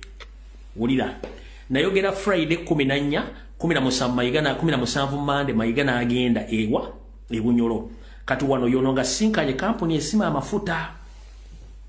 Kampuni etambuza amafuta nga basinkanye wiiki eno zadde najjo nga basinkanye. Kati ngenda bazanyira video nga basinkanye neri gye yagenda we namwabiza. Wulira. Speaker Mayiga kasubira kyotuse. Rwenda kuzomwezi ziri 14 omwezi ogw'omusanvu mwaka 2023. Mu program zogenda okukola ndowooza enkya Museveni yakusindise ogende Bunyoro. Ngera tegeeza mwenda bannayuganda n'Abaganda nti omukulu ono enkya agenda Bunyoro Bwakabaka bwa Bunyoro netagenda Bwakabaka mpozi ganayita ebuyisi. Katikkiro wa Buganda munnamateeka omutendeke Charles Peter Mayiga akyomedde abaagala okulemesa Uganda okusima amafuta abaayise bannakigwanyizi abawedde emirimu era abataagalisa bw'ati kwe kulabula gavumenti tisinga amafuta gaba gatandise okusimibwa ensimbi ezinaagavaamu zikole ku ebyo ebigasa ensi yattu Uganda okugeza okukola enguudo okutumbula ebyobulimi okuzimba amasomero n'amalwaliro ag'omulembe n'ebirala bingi ebigwa mu kkowe eryo. Katikkiro bino byonna okubyogera abadde asisinkanye omuhiikirwa w'e Bunyoro Andrew Byakutaaga ne baminisita b'e Bunyoro eyo wange ennaku zino kyaliko kwe kulambula ebitundu gye basima amafuta ebiri mu Bunyoro. Gende Bunyoro Bwakabaka bwa Bunyoro netagenda Bwakabaka mpozi ganayita ebuyisi. Agenda mu oil fields zonna we ziri alambule bw'amala okulambula n'ekimutwala e Bunyoro kwe kulaba okukola survey n'okuleeta amawulire agalaga nti ebintu Museveni byakola naddala e Bunyoro okusima amafuta era n'Obwakabaka bwa Buganda buwagira buli kimu kigende mu maaso tewabaawo omuntu asabotaginga nteekateeka ya kusima amafuta e Bunyoro. Charles Peter Mayiga enkya ogenda Bunyoro. Katikkiro Charles Peter Mayiga mumyuka w'owokubiri wa Gwansibirwa wamu ne baminisita abalala n'abakungu bakedde e Bunyoro okulambula emirimu bwe gitambula gye bateekateeka okusima amafuta. Katikkiro n'abakungu b'emmengo basoose kukyalako ew'omukama wa Bunyoro Dr. Solomon Gafa Busaiguru era ng'eno tekkiriziddwa bamawulire. Oluvudde mu kafubo batuuzizza olukiiko olwetabiddwamu omuhiikirwa Byakutaaga baminisita b'e Bunyoro n'abakungu mu Bukama. Katikkiro Charles Peter Mayiga akyomedde abaagala okulemesa Uganda okusima amafuta n'ababuulira kati nti balabe ba Uganda. Tuzze okuwagira enteekateeka z'okusima amafuta kuba twagala okwerabirako n'amaaso gaffe naye amafuta bwe kiba kya bugagga tukyeyambise nga kikyali kya bbeeyi. Aboogera tetusaana kusima amafuta oba tetusaana kuzimba mudumu bafaananako Omuganda kyagamba nti anaakumma enswa nti toli omulalu. Era bw'onoomala okole press conference otandika okuga nti enteekateeka z'okusima amafuta e Bunyoro zigenda bulungi nnyo era tuwagira gavumenti na buli kimu kyegenda okukola. Enkya oba toli Bunyoro okujja wongera kisazaamu kuba manyi obbi kubalimbisazaamu enkya ogenda e Bunyoro enkya ng'ennaku z'omwezi 15 ogenda genda e Bunyoro nzira okubanga wasuzeeyo dda. Okitegedde bulungi nnyo ewenjagadde okukomya ebisigadde byako sande sigenda kukozesaako ngalo. Katikkiro wabula ajjukiza gavumenti nti okusima amafuta bwe kutandika era ne gavaamu ensimbi esaanye ekole ebigasa bannayuganda era esesowaze ennyo okukuuma obutonde naddala okusimba emiti amafuta galeme kufuukira Uganda ekikolimo. Tetulowooza nti zisaana okukozesebwa okukuuma obutonde bw'ensi okuwagira ebyobulamu, okuwagira ebyenjigiriza, okuwagira ebyobulimi, okuwagira ebyobulunzi, okuzimba enguudo n'amalwaliro ne twatugende okuwagira obukozi bw'emirimu. History mumanyi bulungi nnyo. Kati project najjambaga project eri mu kutambula. Lwade terulisa omwami kennyini olunaku lwadde lwa DA, olunaku lwadde lwajjo. Same statement with the same people ku project yabwe nga bwetambula wano yabadde Mmengo.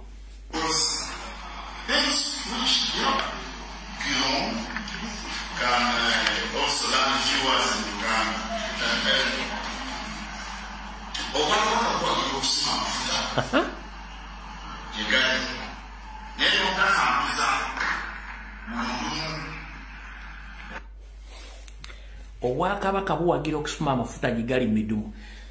Gwe sookozeeyo ddamula ya Buganda olyoko oyogera ebigo byoyogera. One, obwakabaka bwa Buganda buyina teritole yaabwo bulina n'ebibugaggayo y'ensi y'omu ttaka.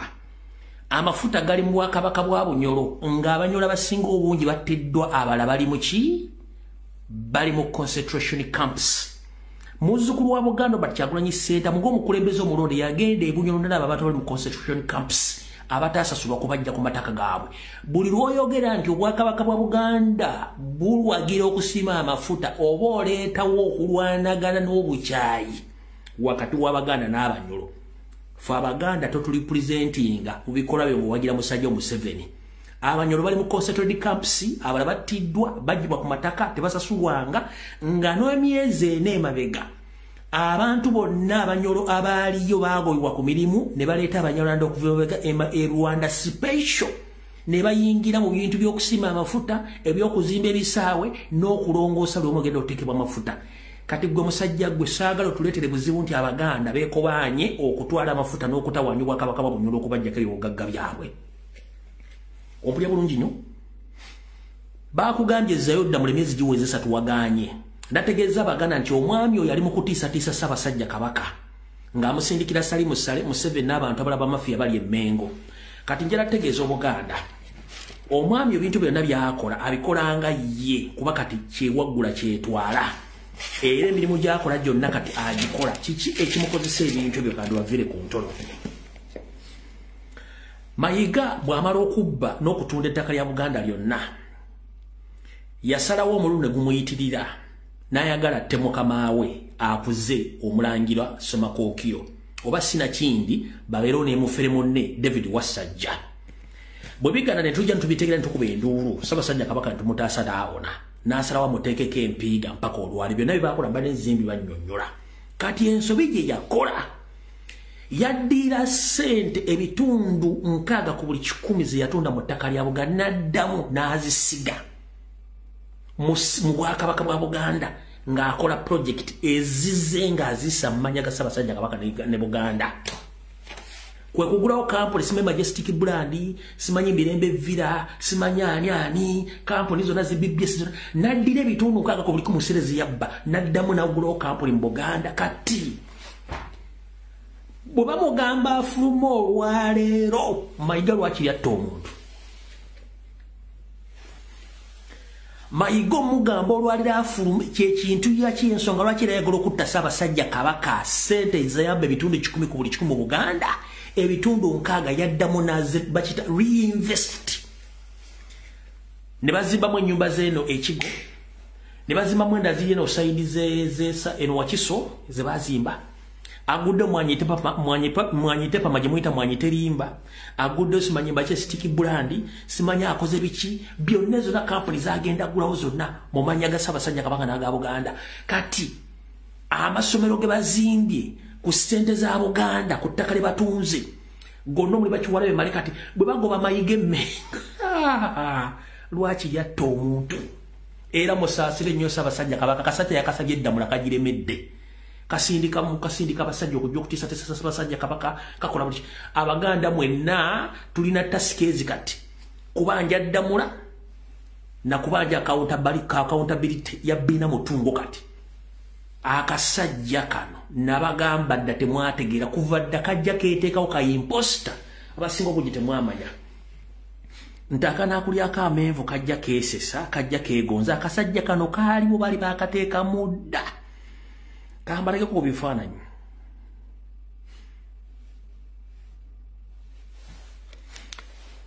ndowooza mukalaba kaali kajja dda nga baakasigamu kayita mu tteeke yakwogera nakweyita kannamawulire ka professional journalist kaako baali baakasigaasiga mudda okalaba n'obugalubindi bwako kuva dda kajja keeteekawo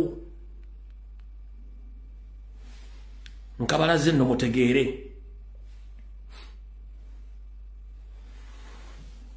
kati kambalage mu bifaananyi muno ono si Josh Mayanja Nkanje ono ono Josh Mayanja Nkanje Josh bwabanga Josh Mayanja Nkanje yaliwo ng'akasajja kano Emmengo kaaliwo obalaba kati kaako keetegereze kaako wetegereze Wasanya mwetegereze wuuyo mwetegereze yenna nga liganyina emirambo egyali give Rwanda mulebe kaako kaako obuntu buno bwali bwatwesimba mudda nga ffe tetumanyi kaako nga bwajja bwatweteeka kaako kalabe kabano super bujja bwefuula mpola mpola gwetebereza abantu bonna bali mu kifaananyi kino abamu baafadda tebaliiwo ono si Joyce Nabbosa Ssebugwawo ono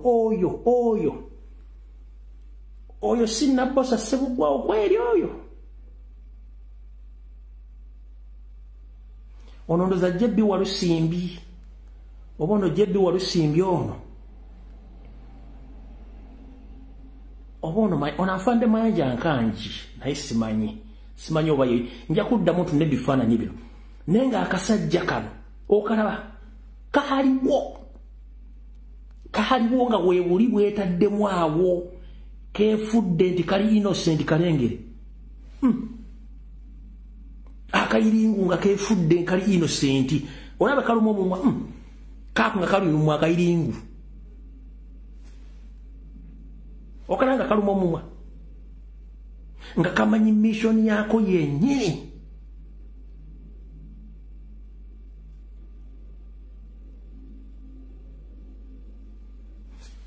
obuntu buno bujja bwefuula ekintu kye ne kajja ne keeteeka ewantu ne kalaaza nga mmwe temumanyi kamaliriza kakutte dda kamaliriza kakuba engoma kati nawo kakalamusa ku mujaguzo amaliriza ne yakutte kati yakuba mujaguzo yeefudde kabaka amaliriza ne yalamusa mujaguzo ssebo wagenda ku mikolo kati mujja tegeera kyova olaba omwami ono mukambwe nnyo sente yaddamu n'azirinvestinga kyova nti ayagala kyusa obwakabaka kubenga obwakabaka buli modani bwa busuubuzi tebuli traditional kubanga he made the mistake of reinvesting the money he stole from Buganda after selling all Buganda land kati kyava ayagala okutta Ssaabasajja tava kuba waviire Emmengo taddamu kuyingira mbulange wadde okubeera ku mukolo gwa Buganda abaawedda alina tulaga accountability katula kirejja kutta kabaka kati nga tannatta kabaka Ssaabasajja katukusaba oba olina ka video ka recording buli recordings okateka gende ku social media tumwe bwana abeere Emmengo oba oli ku mukolo gwonna gwotugambe nti otakyali Katikkiro wange kimala anti bakumbye media bakutisiza Ssekabaka Muteesa taata uyagaye endagaano yabazungu n'agikaya bagenda okubanja endagaano nga yagigayiza dda yagiyadda twagala tukolere mmirako Ssaabasajja Kabaka akasajja kakutiisatiisa information ngikuwadde ebbanga lyonna akasajja kagamba okulemerwa kagenda kwonoona Ssaabasajja Kabaka kitaawo Muteesa yagaye endagaano gye balimu okozesa okuwaayibwa Kabaka bwe n'agaye endagaano n'agira n'agimulaba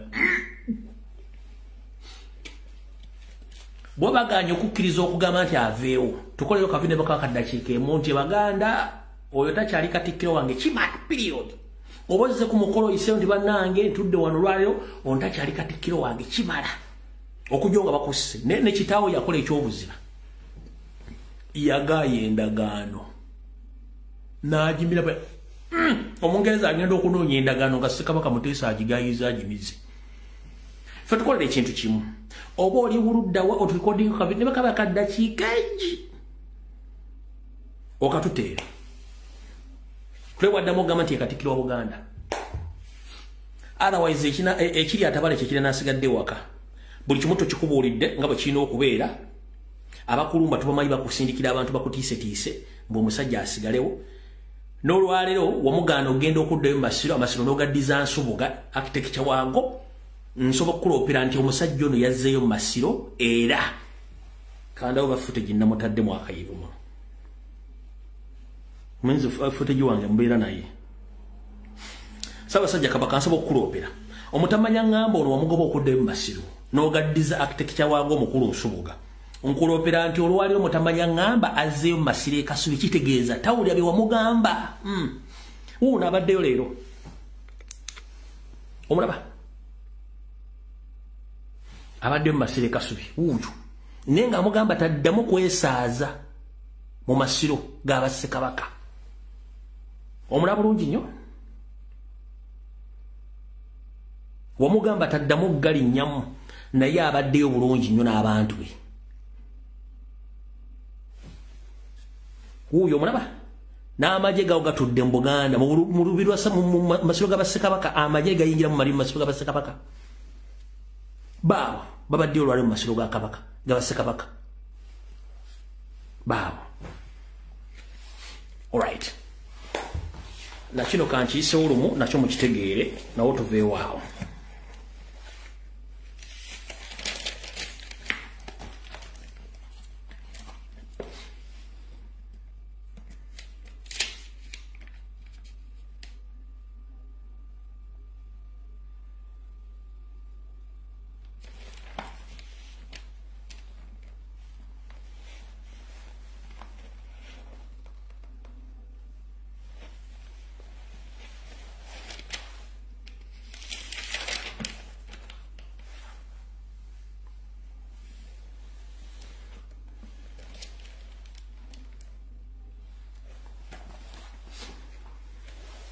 Ssaabasajja Kabaka era nsaba okukuloopera nti mu kampuni omwami oyo yaggulawo emu gye bayita Majestic Brand n'abantu bangi abalimu omwo nga baliwo okulwa Salimu Sale nsaba okukuloopera omukyala gwe bayita Remy Kisaache Namutebi omukyala ono nze okuba ndowooza yakulira Majestic Brand omukyalo ono si Muganda ng'amannya bwe gakusomera omukyalo ono omukyala Mukiga ava mu Maserengeta wadde yeeyita Muganda wabula omukyalo oyo Salimu Sale akandanaho ye yamusigawo era omukyalo ono abega buli kimu ekyetaagisa okubeega mu Buganda n'akiddiza mukama we Salimu Sale bakolagana n'oyo eyeeyita omumyuka wa Katikkiro asooka wagwansibirwa nga n'emisinde egiwedde egy'abazaalibwago bakumpanya ssente z'emisinde egyo mu kutunda n'okufuna sponsorship sere bazikibambulankanya nakati okutukula tebanako buli asimbe mmekazi bajja misinde egyo oyo mukyala gwe bayita Remy Kisaache Namutebi nabo Kenya if I'm not mistaken ndako malo okulaba wano we nagatadde bulungi amannya gange omukyalo oyo yewa ali Majestic Brand nabo Kenya bamuyita Remy Kisaache nabo Kenya wa Majestic Brand mukyala si Muganda mbega awedde emirimu abegera Salimu Sale mu Buganda okubega buli kimu kyonna era mayiga bamanya abantu be abakolera Salimu Sale ensonga lwaki balwana bwezingirire okuba nga tebava Mengo si mukyala Muganda mukyala ava mu Maserengeta Mukiga omuntu ayo mukigo bayita Omukiga kiba kitegeeza nti era waakabano lwakubano beetwala ng'Abaganda era yensonga lwaki mulaba nti buli kintu kyonna kibakola kirimu omukono gwa state kati Ssaabasajja Kabaka nsabye okukuloopera nkutegeeza ebintu ebyo bitegere bulungi nnyo nti abalabe olina bangi nnyo abakwetoolodde abambala emitega nswera n'ebizibaawo n'abambala busuuti nga goloza nti bantu bokumbe bonna bantu ba state yensonga lwaki tebaagala osobola okuba nga osuuka bakugjewo so gwange nga bulijjo mba ngukoze mba ngutegeeza bannayuganda kiri gye muli okutwala kye mbagambye bokirekawo nga bulijjo mujja kunkumuka ng'ebinyira nga muganya okutegeera ensonga eyo. Alright. Nsigaze dakiika zigenda kubeera ndowooza 10.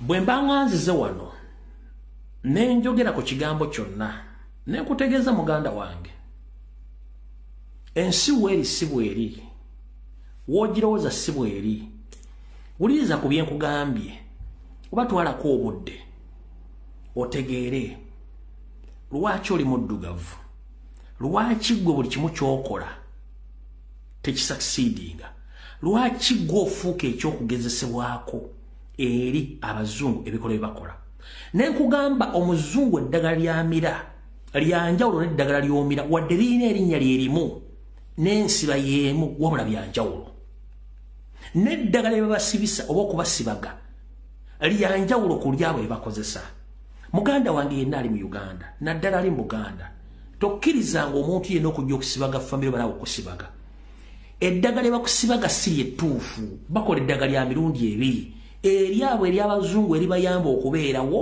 ne lyebasindika mu bakaddugala okubasaanyaawo kimpowoozi njagala ulize ka vidiyo kano ngenda kuzanya mu vidiyo bubiri nenjagala ulize ka vidiyo kano mukyala alimu oluddugavu ng'abuuza omu ku bantu abanne mu nsi yonna nga mbuuza lwaki bakola ekintu kino olyoka otegere nti lungi bwemanga nza okuga ebigambo bino weetegereze nnyo ulira omukyala ono bwa mukaddakiika emu yokka njagala okawulirize. You said the following, and I quote, "We should not be giving black people the same vaccine schedule that's given to whites because their immune system is better than ours." Can you please explain what you meant? There's a series of studies, I think most of them by Poland, that show that to particular antigens that blacks have a much stronger reaction. There's differences in reaction to different products by different races. So I have 17 seconds left. Let me just ask you then. So what different vaccine schedule would you say I should have received? What different vaccine schedule should I have received? I mean, the Pollen article suggests that blacks need fewer antigens than... This is so dangerous. You get the same measles vaccine. Mr. Kennedy, with all due respect, that is so dangerous. Your voice would be a voice that parents could listen to. That is so dangerous. I will be voting against your nomination because your views are dangerous to our state and to our country. Katigwe kaddugala munnange ave kannamusabala onkuka ekijonjo ebigambo biwulidde nandibadde simala budde bwange kujja bagamba nendumwa okuba nti Katonda yakuwa omukka ogussa naye ate n'ofiira mu bintu by'otategeera ndowooza okiwulidde bulungi nnyo kankuddiremu omukyala mbuuzizza lwaki eddagala lyemukozesa wano lyanjawulo nnyo ne ku ddagala emusindikira abaddugavu namugamba nti abaddugavu tubakolera eddagala olw'ensonga nti bo balina embeera zaabwe ez'obutonde za njawulo z'amaanyi nnyo okusinga ezaffe kati omuntu akusinga genetically ate lwaki omukolera eddagala limusaanyaawo wandibadde omukolera eddagala erimu ne wange simumbale muli bantu Katonda batonda abantu muganda wange muzuukuke emukko katono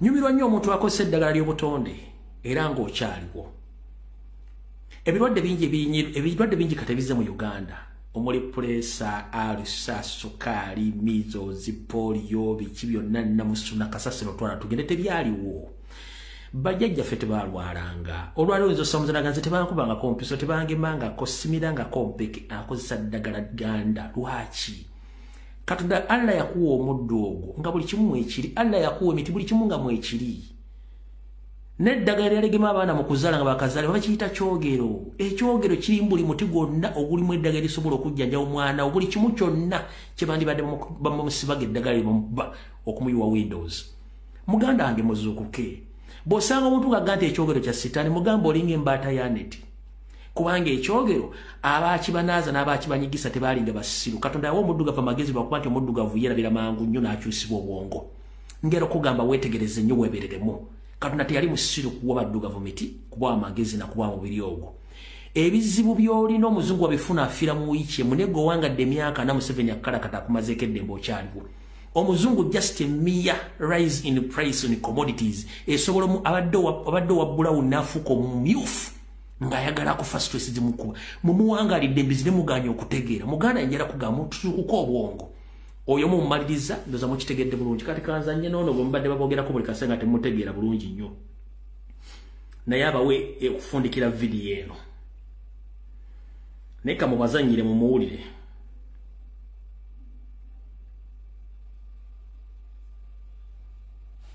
ono bulijjo muli bango bayita Malcolm X temulirangako ebigabo byayogera njera mulize bwagamba baddugavu bannafu njera mulize bwa Malcolm X ya dakiika 2 n'ekitundu bono bo bitegedde ojja kuddengulu bulijjo mula president ayogera ku Malcolm X awo temulabangako muloza nti president ebigabo byayogera omutabita ababijja ebigabo bino gye birimu archive lako temusobola byogera babijja nako mu kugogo tebiriiko njagala ompulize Malcolm X nga aya asomera abaddugavu mudde bulungi nnyo.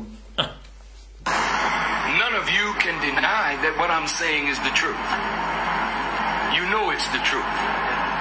But either you won't write it or you're too cowardly to speak it because you want some favor here or favor there. So because you can't talk, you are muzzled. I'm not. I'm a free black man. And I didn't come here looking for a handout. And I really don't think you need one. Your problem is that you think you need a handout. Everything you need is right under your foot, but you looking everywhere else for help instead of to yourself and what you can produce for yourself. This is Africa's dilemma. You are parading yourself before the world as international beggars when you gave civilization to the world. Your problem is not America. Your problem is not Israel. Your problem is not Britain. Your problem is your disunity and your dependence on others to do for you what you could do for yourself. So I don't have to come back here anymore to help you. The help is already here. The knowledge is already here. The land is here. The sun is here. The water is here. The minerals are here. You have some of the finest minds in the world, but they're in Europe and they're in America making money while Africa suffers. Why don't we create politically stable environment and call the children of Africa back home to help build Africa? We are your children. And we will come and help. But don't expect us to come with billions of dollars when we don't have it. We're struggling in America. But you got it all right here under your foot. And you should be ashamed not to look to yourself, begging white folk to give you what you could give yourself. What I said today, which one of these countries is going to give you $20 million? America's not going to give you $20 million. You got it right here, but your disunity won't allow you to pool it. It's your fault, and you got to accept that responsibility. That is why my message is atonement, reconciliation, and responsibility. We got to stop blaming everything on somebody else and see what is our responsibility here. All right. Bampa budde bona banga nti see Malcolm X, no problem. Malcolm X was Malcolm X was Faluk. Whatever it is, ebigambo bebetebyawo kubanga bonna bali ba African American ba revolutionists abayagala okukyusa mindset oba endowooza y'abaddugavu ng'ababulira enjiri entuufu. So kyonna oba Faluk nenge ebigambo byetebyawokanako na byamugenzi kuba bonna bali bankyukakyuka baagala enkyukakyuka y'okukyusa obulamu bw'abaddugavu. So kyonna kyayogedde oba ye Faluk oba yaani enjiri yete yawukana ya Malcolm X yemu yennyini kanjikuddiremu ojulire bulungi nnyo ogitegeere kuba mwenna mumanyi oluzungu mumpulize bulungi ebigo by'ono omusajja mbulire bulungi nnyo saagala weebuzeebuze erinnya liveeko njagala owulize ebigambo byakugambye bonna enjiri bayineegi nga tebatya kufulumya kigambo buli kimu nga bakifulumya nga bwe kiri lwakuba nti mwabaddugavu mulina emputtu temwagala kutegeera ono bangambye akyali mulamu which is okay naye ebigambo yeboogera byonna byankyukakyuka kuzuukusa baddugavu kankabaddiremu okategeere era kyefaananyizako n'ekiri mu Uganda abasinga obungi temwagala kukola mwagala nnyo okubawa obumpwakimpwaki naye ng'ate singa muba mwegasse ne mukyusa ensi eyo buli kimu kyonna ekyetaagisa okubakolerera n'okubawa mu nsi eyo mwekiri muganya okwegatta mweyawulayawula kubanga mwagala obumpwakimpwaki okubawa America lemwe nekuwa sente nga temuli United mwe kigenda kukola ate America yo tegenda bawa sente kubanga igenda babba oba ensenda wabula bagamba nti buli kimu kye mwetaaga mu Africa weekiri temwetaaga kusaba sente mbazungu as long as timusobola okwekulaakulanya ne muteeka obufuzi obw'emirembe mu ggwanga lya mwoyo nawe muli temwetaaga kulinnya nnyo genda mu America bakola ki Muina minerals musobola zikozesa ne mutegeeza baganda bonna abawanganguse batwale bamusibe naddala bali mu nsi ez'abazungu ne bakoma mu Africa ne bakulaakulanya Africa. So kati njala kaddamu kazanya kantu kano mukategere bulungi nnyo kyekikulu kya byonna erinnya liveeko njagala ulize bubaka kubanga obubaka bwe tebwawukana na bwoli gwe mbadde njogedde ulira bulungi nnyo. None of you can deny that what I'm saying is the truth. You know it's the truth. But either you won't write it. Akugambye mwenna abawuliriza mu kimanyi nti byayogera bye bituufu era temusobola kuwakanya nti bye bituufu n'eki ki ekibagaana okuteeka mukola ebintu ebituufu wakuba nti mwagala nnyo obumpwankimpwanki bunjo kyayo. Tugenze mu maaso. Or you're too cowardly to speak it because you want some favor here or favor there. Akugambye oba muli banafu oba muli mukutya okwogera amazima olwokuba nti mutya okwogera amazima nga baagala obbawayo akantu kemwagala mufune naye obanga osobodde okwogera ebintu bino nga tolina kyotunula kufunayo kya kintu kidoogo lwaki temwogera mazima nga kyetukola ffe ekitunoonyesa essaawa zino kwogera mazima ekiwalanya kyagulanye kwogera mazima kubanga yategula emitego gy'abantu abamu mu Kampala bannabyabufuzi abaali bafudde ekizibu nga tebaagala nsi etegeere nti baffere. So because you can't talk, you are muzzled. I'm not. I'm a free black man. And I didn't come here looking for a handout. And I really don't think you need one. Your problem is that you think you need a handout. Everything you need is right under your foot, but you're looking everywhere else for help instead of to yourself. Akugambye buli kimu kyoyagala okufuna mu bulamu kiri wansi wa bigere ebyo by'ebyobugagga Katonda bibatira ku lukalu lwa Africa. Naye temwagala kwogera na bikozesa kubanga musubira nti waliwo ajja okujja abyo bayambeko atandika obbawayo obuntu obutono gyatwala ebinene kubanga mutya okwogera. Yensonga lwaki tulina enjawulo ku bantu abalala bonna ffe tube ntuwogera ekiba ne kiba. Africa erina buli kimu, Uganda erina buli kimu ekyetaagisa okuyimiriza bannansi bayo nga togenze kuba kyeyo. Tugenze mu maaso. And what you can produce for yourself. This is Africa's dilemma. You are parading yourself before the world as international beggars when you gave civilization to the world. Akugambye abaddugavu mu kizibu ky'abaddugavu kyennyini mwefudde abasabirizi abali ku mutendera gw'ensi yonna. Abaddugavu mu kizibu ky'abaddugavu bannammwe wa kizibu kya Africa mwefudde abasabirizi abali ku mutendera gw'ensi yonna nga mulinda kusabiriza busabirizi mu kifo ky'okubanga mukozesa ebyo Katonda byebabawa okufuna kye mulina okufuna. Your problem is not America. Your problem is not Israel. Your problem is not Britain. Your problem is your disunity and your dependence on others to do for you what you could do for yourself. Akugambye obuzibu bwa Africa si mu America, si mu Canada, si mu Ngereza, si mu European. Obuzibu bwa Africa ye mmwe kennyini. Lwaki? Nti kubanga mulowooza nti balina kujja bakolera mu kifo ky'omu okwekolerera nga mweyawulamu olw'okuba nti mwagala ebintu by'amangu temwagala bintu bibagatta.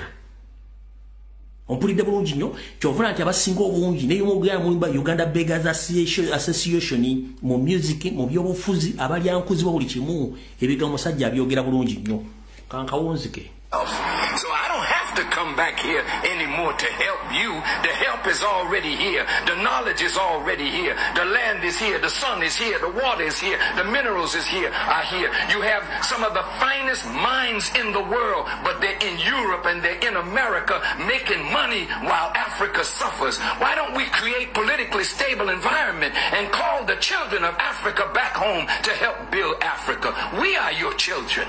And we will come and help. But don't expect us to come with billions of dollars when we don't have it. We're struggling in America. But you got it all right here under your foot. And you should be ashamed not to look to yourself, begging white folk to give you what you could give yourself. What I said today, which one of these countries is going to give you $20 million? America's not going to give you $20 million. You got it right here, but your disunity won't allow you to pool it. It's your fault. And you got to accept that responsibility. That is why my message is atonement, reconciliation, and responsibility. We got to stop blaming everything on somebody else and see what is our responsibility. Akugambye ekizibu ky'abakaddugala buli kimu kirabanga mu kino okubeera mweyawula temwegatta. Akugambye nti enkulaakulana y'ensi yonna yatandikira mu Africa so si bazungu kye bayita civilization, naye ate abazungu baagitutwalako ate ne tubeewolako ssente nga ssente ze batuwolako bazijja mu byabugagga bya mu ttaka bye tulina wano ate ne bazituwola ne baziteekako obukwakkulizo. N'akugamba nti mufube okulaba nga mutereeza ebyobufuzi mu nsi zammwe, mwegatte mukulaakulanye ensi zammwe, ebintu by'okweyawulalwa tebikyakola.